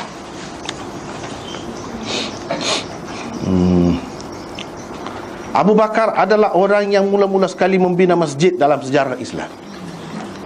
Itu kelebihan dia, antara kelebihan. Tak cara lah masjid dengan makna super learning kau dengan makna tempat sembahyang saja, tak cara. Tapi dia guna perkataan masjid. Dia guna perkataan masjid. Kalau kita pakai dengan makna masjid sebenar, lagilah. Dia orang yang mula-mula. Itu kelebihan Abu Bakar setara tu. Yang ketujuh, Abu Bakar bersembahyang dan membaca Al-Quran di masjid yang dibinanya itu. Dia sembahyang, bila sembahyang baca derah kan? Ketika baca derah tu lah. Lepas tu kalau tidak pun dia duduk depan tu, dia baca Quran. Jadi dakwah dia tak payah kecek kan? Hak tak lehnya berjanji tu pergi kecek dakwah, ajak orang kan. Ni dah dia baca Quran. Tapi pok-pok dia faham. Muka bahasa dia. Muka bahasa dia. Jadi nak mana-mana lalu tu kak. Jadi tu kalau Abu Bakar jerit tu, jerit jugalah pok-pok tu pun. Tu jadi berubah. Jadi berubah orang tu. Jadi puak-puak kafir Quraisy ni, lelaki ni takutlah, bimbang lagu mana lagu ni. Susuk panggil semula lah orang penjamin dia tu. Panggil semula tak jadi lagu ni tak. Royak molek lah Abu Bakar tu. Kalau dia nak terus lagu tu, dia tak boleh buat. Tapi dia panggil kawan tu dulu. Sebelum daripada dia bertindak, dia panggil kawan tu. Kawan tu pun pergi jumpa dengan Abu Bakar, royak gini-gini. Lagu tu pun dia tu tak say juga. Kalau setara tu pun memang tu kira mengancam juga, mempengaruhi juga. Jadi tak boleh. Abu Bakar pun kata ikutlah, kalau lagu tu aku tak say, tak salah. Mu tariklah jaminan kamu tu. Kira sekarang aku nak buat, kira aku sendiri tangguh. Ikut jadi lagu mana. Jadi tidak hijrah lagi.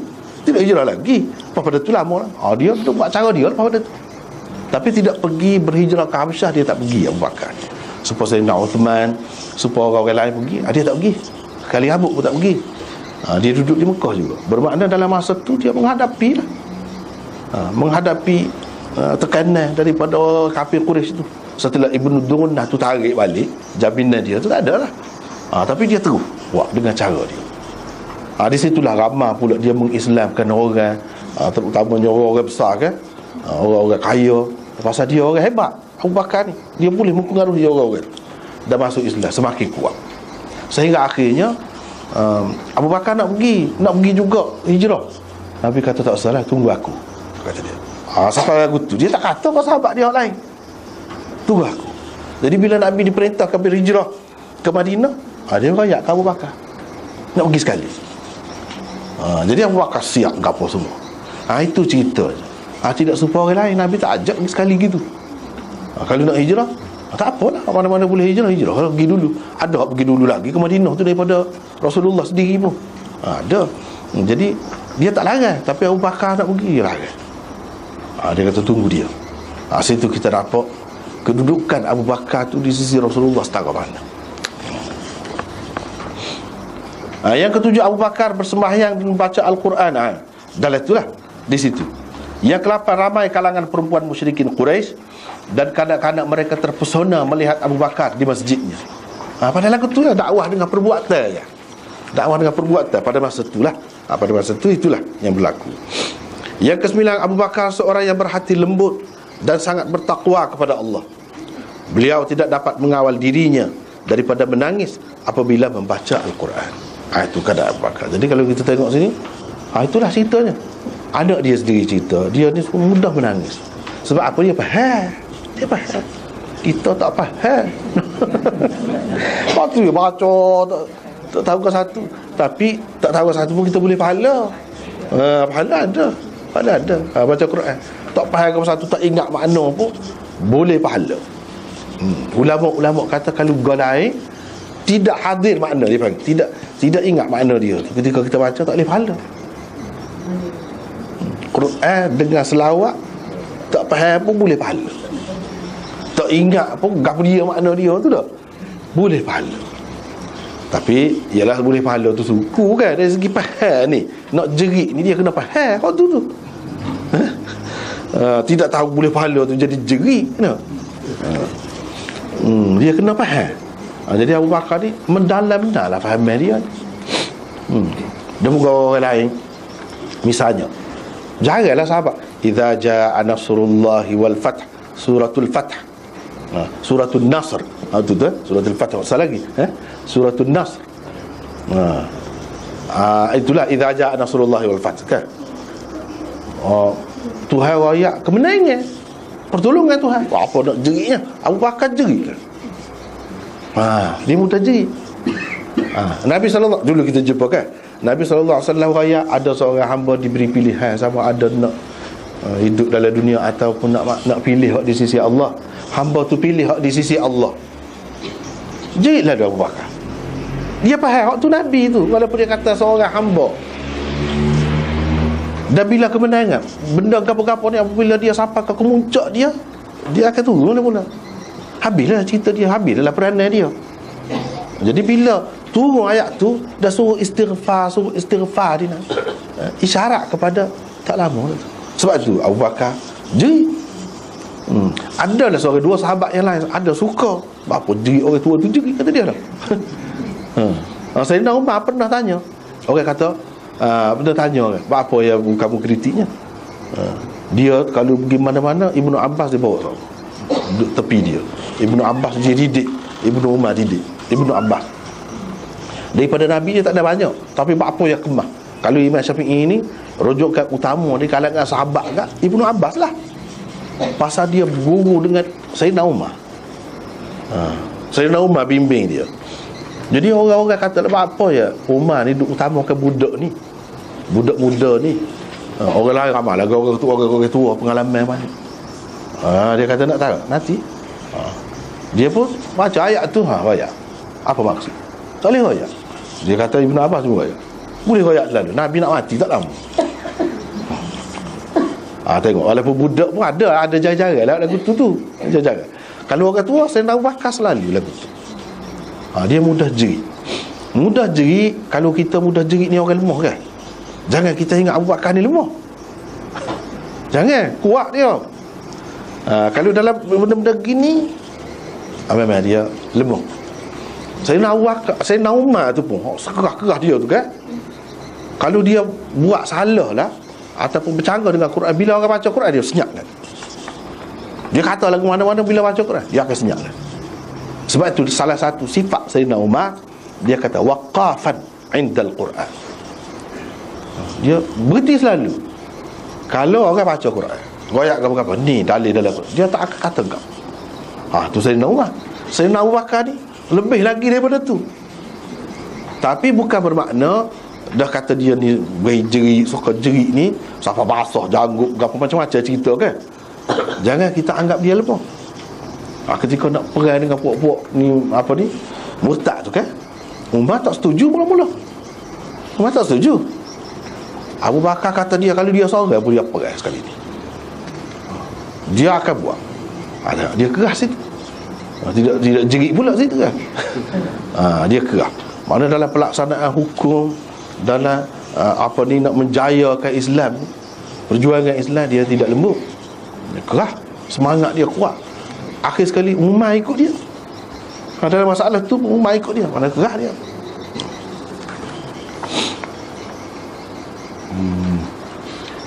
Dan apabila baca Quran sebab faham lah. Jadi kita kalau iyalah kalau tidak boleh sepeda motor pun boleh ujung-ujung kuku lah kita. Dia kata kiri tu besar juga kan. Ujung-ujung kuku tak apa dah. Maka molek sangatlah kalau kita ngaji ni bahasa Quran ni. Bahasa Quran ni, bahasa Arab. Kalau bahasa Arab moden tu lagu lain ya. Bahasa Quran lah, bahasa Arab, bahasa Quran. Orang panggil bahasa Arab Fusha. Hak tu molek benar kalau mengaji. Sekurang-kurang kita tahu juga sikit sebanyak ni. Dia tak tahu ke satu ni dah. Dengan pun tak tahu, di dalam pun tak tahu dah. Dia bina dah, dia baca Quran di dalam masjid dia tu. Di dalam tu pun tak tahu dah. Gap dia je bahasa Arab. Jadi molek sangat. Itulah. Dia nak wijli orang lagi makan masa juga. Ahli bahasa sendiri. Kita gini kita dah. Kalau kita orang Melayu lah kita kata. Baca ayat biasa ni faham kan? Cuma baca saja. Semua faham. Tak faham. Tak jeli ke mana Tapi kalau orang-orang faham tu benda-benda lagu ni siapa sanggup pergi perang lepas lalu tu. Kesan dia tu siapa setara tu. Jadi dengan sebab itu kita kena belajarlah. Walaupun tidak sampai ke peringkat tadi, sekurang-kurangnya tahu juga sikit sebanyak. Sebab nak sampai ke situ payahkan lah sebenarnya. Dari segi makna tu dari segi jiwa tu perkara yang lain pula. Tapi benarnya dia tetap ada keberkatan dia Quran ni. Tetap ada keberkatan dia. Kita tak faham, kita tak apa pun, kalau baca saja lebih dah dapat pahala tu. Nak suruh jadi sport demon ni makan masa. Boleh jadi sepanjang hayat kita tak akan jumpa lagu ni. Boleh jadi. Jadi itu atas usahalah. Bagaimana pun benda ni boleh diusahakan. Bukan tak boleh usaha. Yang ke-10, orang-orang musyrikin memang bimbang anak isteri mereka terpengaruh dengan Abu Bakar. Dia bimbang. Dan memang Abu Bakar ramah. Kerana pengaruh dia tu, dakwah dia tu kan masuk Islam ni, orang-orang besar dia melalui dia. Dan pengorbanan dia tak kira lah. Kalau pengorbanan, sebab tu kita sudah jumpa dah mula kan hadis ni, tak ada orang yang lebih berbudi kepada aku, Nabi kata, lebih daripada Abu Bakar, sama ada dengan jiwa raga dia atau harta benda dia. Dah Nabi sendiri sebut secara tu juga. Tak tahu dah, moga sahabat-sahabat lain ni kadang-kadang habis harta dia habis harta dah. Abu Bakar ni lebih lagi. Kita ingat cerita Abu Dahdah tu ya. Kita tak aja dengar pun nama tu. Sahabat. Bila turun ayat lan tanalul birra hatta tunfiqu mimma tuhibbun. Ayat tu macam-macam reaksi sahabat tu, dia begini, masing-masing mengorbankan harta dia. Abu Talha kata, sebab kat maksud dia kamu tidak akan mendapat kebaikan yang sebenarnya selagi kamu tidak membelanjakan sebahagian daripada hak kamu kasihi. Jadi masing-masing kemukakanlah. Hak ni kata tanah dia hak paling berharga, tanah Bairuha. Lagu mana saya ni untuk Islam. Siapa tahu tu sahabat-sahabat ni hak paling mahal tanah dia. Abu Dahdah dia tak ada gapo. Dia balik tu bini dia ada dalam rumah. Dia kata Ummu Dahdah tubiklah, kata dia ada. Tubik apa kata dia?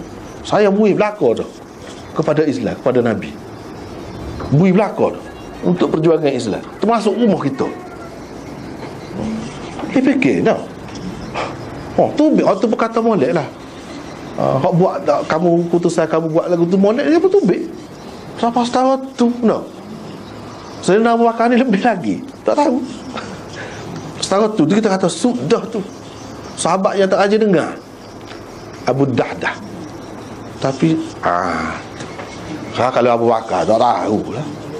Sahabat kita tak aja dengar tu pun semangat dia tu kan, keberanian dia tu, keyakinan dia pada Tuhan setara tu. Pasal apa? Rumah ke apa perlu, tetamu go ni. Jadi dia nak duduk mana? Dia kira. Dia tak fikir tu.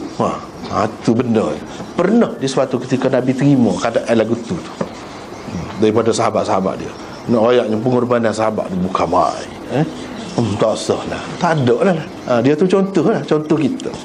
Kalau nak pernah tengok nama tu lagu mana, itu sebagai pengukur kita. Sebab tu dalam Quran kata fa in amanu bimithli ma amantum bihi faqad ihtadaw. Kalau mereka beriman, mereka tu hak semasa tu kan manusia bila-bila kau beriman serupa kamu tu siapa? Hak beriman zaman Nabi serupa kamu telah beriman, serupa kamu ada, maksudnya sahabat. Berarti mereka telah dapat petunjuk. Mana sahabat ni ikut contoh beriman lagu tu, mana iman mereka tu contoh. Kalau beriman serupa kamu beriman, tentu dapat petunjuk. Tentu orang tu orang yang bahagia, orang yang betul. Maknanya dia buat sebagai contoh tu dalam Quran sendiri. Namanya sabarlah kalau pelik-pelik kita dengar. Tak ada zaman kita kan? Tak ada.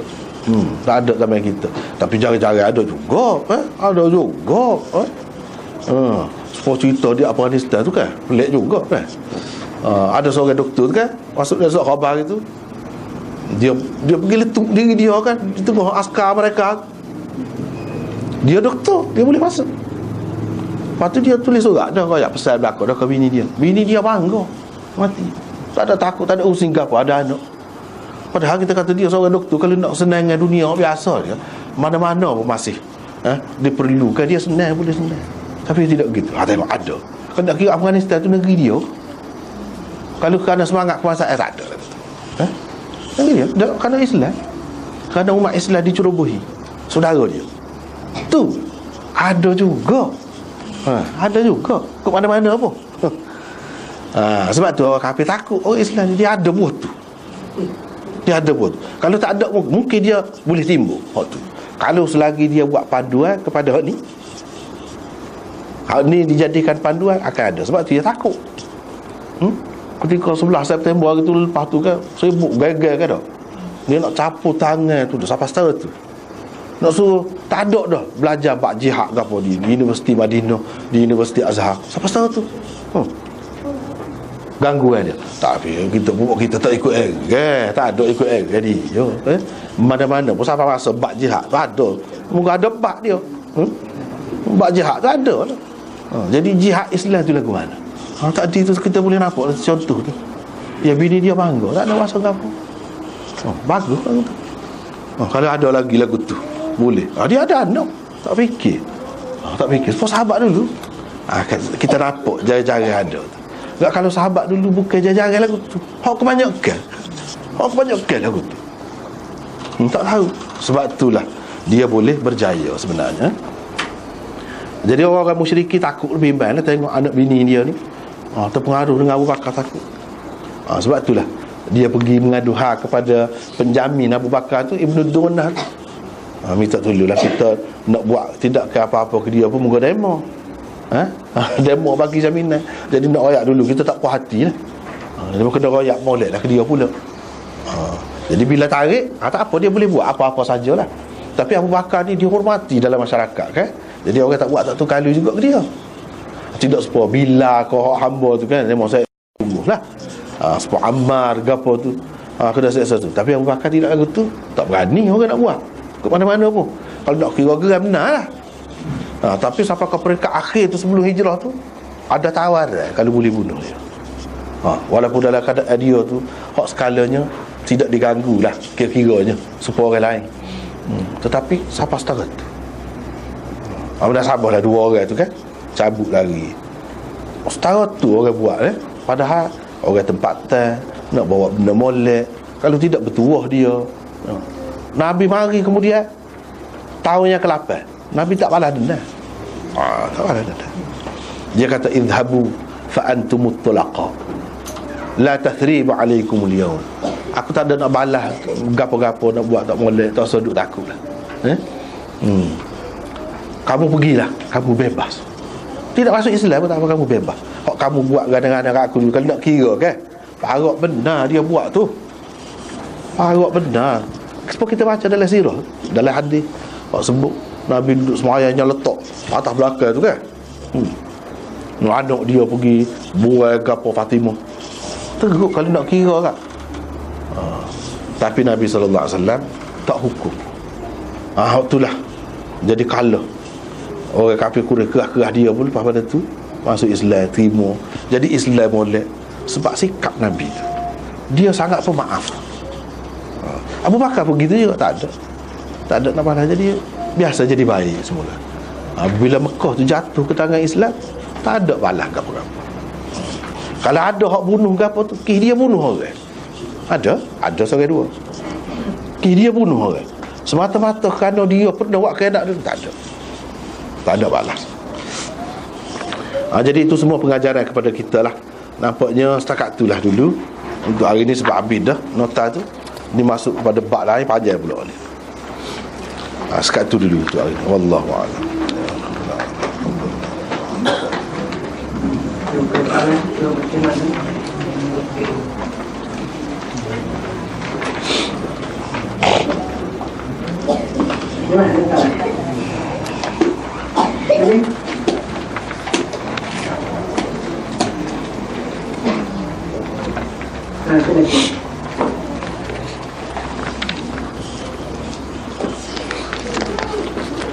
Banyaknya soalan. Banyak ni soalan ni. Soalan.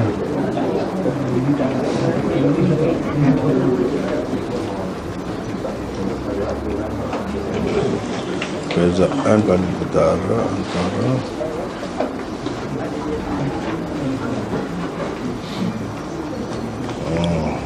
dia tu.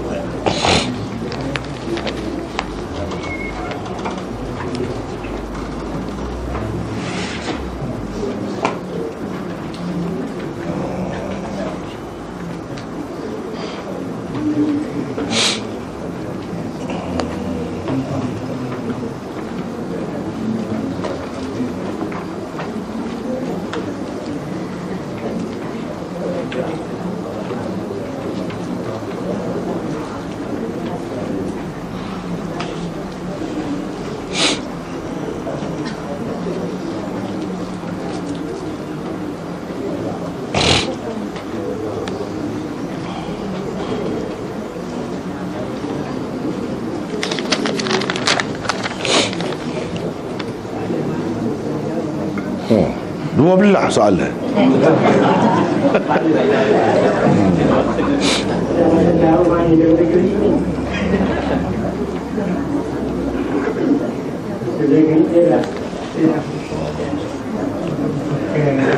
Antara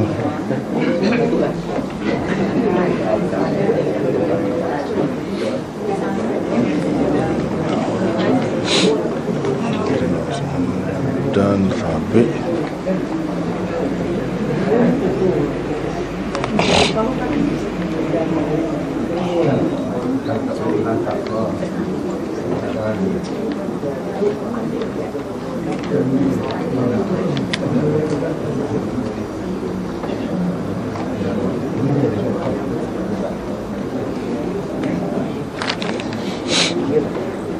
Oh, panjang ni 12. Semuanya 12 ni orang ngaji hadis ni, lagu ni. Ni kita baca soalan dulu, baca dulu nah.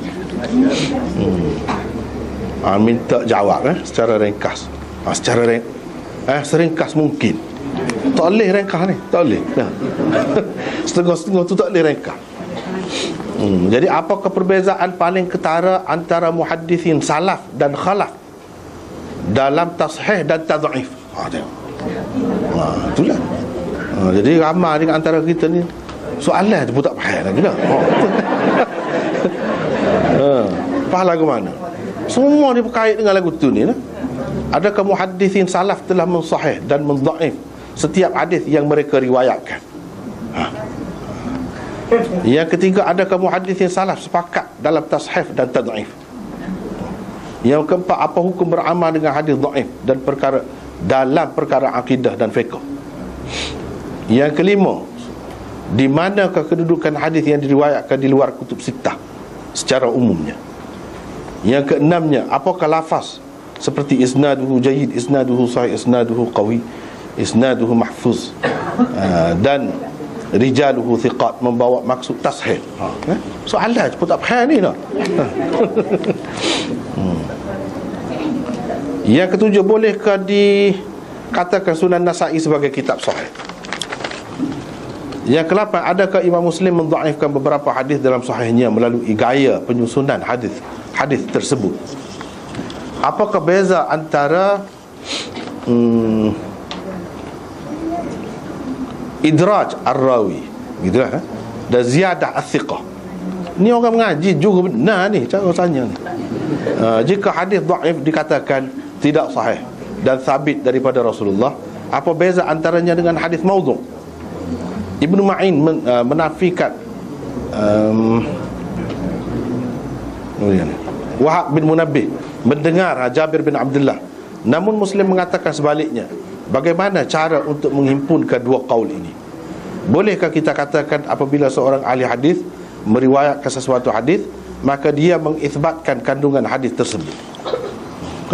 Semuanya berkenaan dengan hadis ni. Panjang ni.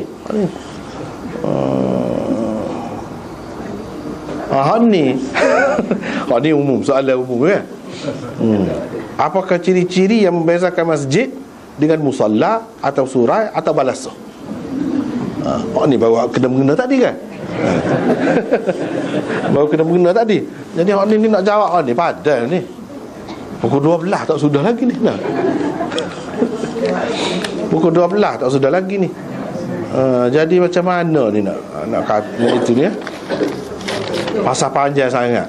Kalau tanya dua ke dulu dah. Ni 12 jadi yang pertama, apakah perbezaan paling ketara antara muhaddithin salaf dan khalaf dalam tashih dan tad'if?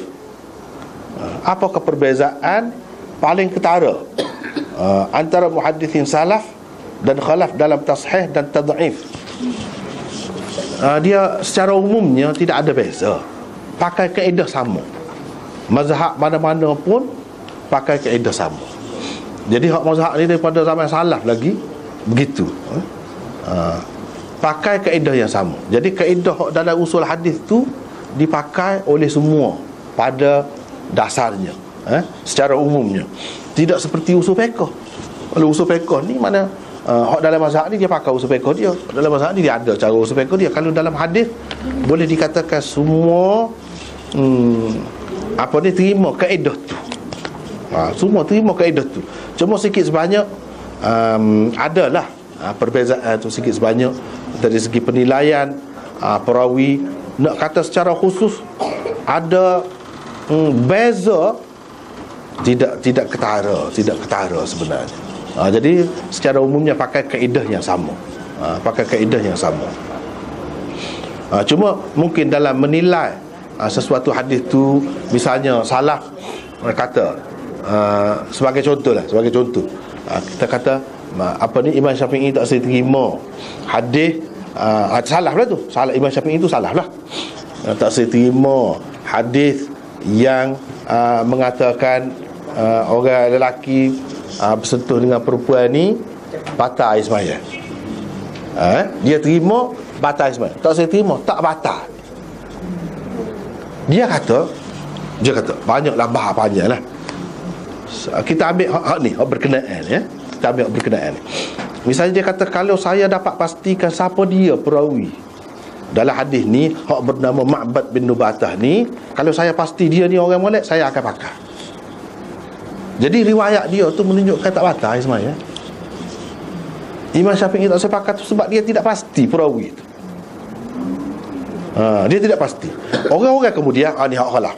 Hak kemudian pengkaji hadis kemudian terutamanya di kalangan orang-orang yang mengatakan tak batal sebenarnya tu, dia kata Ma'bad bin Nubatah itu diketahui. Dia seorang yang bagus, seorang yang molek, tak ada apa-apa. Tapi Imam Syafi'i tak terima. Dengan sebab dia tak terima tu, jadi beza dengan orang hak terima tadi. Hak terima dia kata boleh pakai dalam hak tu. Lepas tu dia tak sepakat tu, dia tak tahu. Dia tidak tahu orang tu, dia tak kenal orang tu dengan jelas. Baguslah cara dia cermat.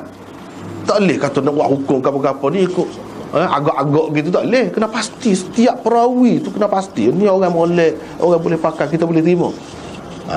Dia antaranya beza kerana maklumat itu tidak lengkap, mungkin pada masa tu. Tetapi di kalangan ulama kemudian, muhaddisin kemudian, dia merujukkan tu banyak. Kitab-kitab rijal ada sebut, tak ada dalam ni, ada dalam ni, kita boleh tengok. Jadi akan jumpa siapa dia yang tidak diketahui oleh orang dulu. Jadi situ boleh jadi beza.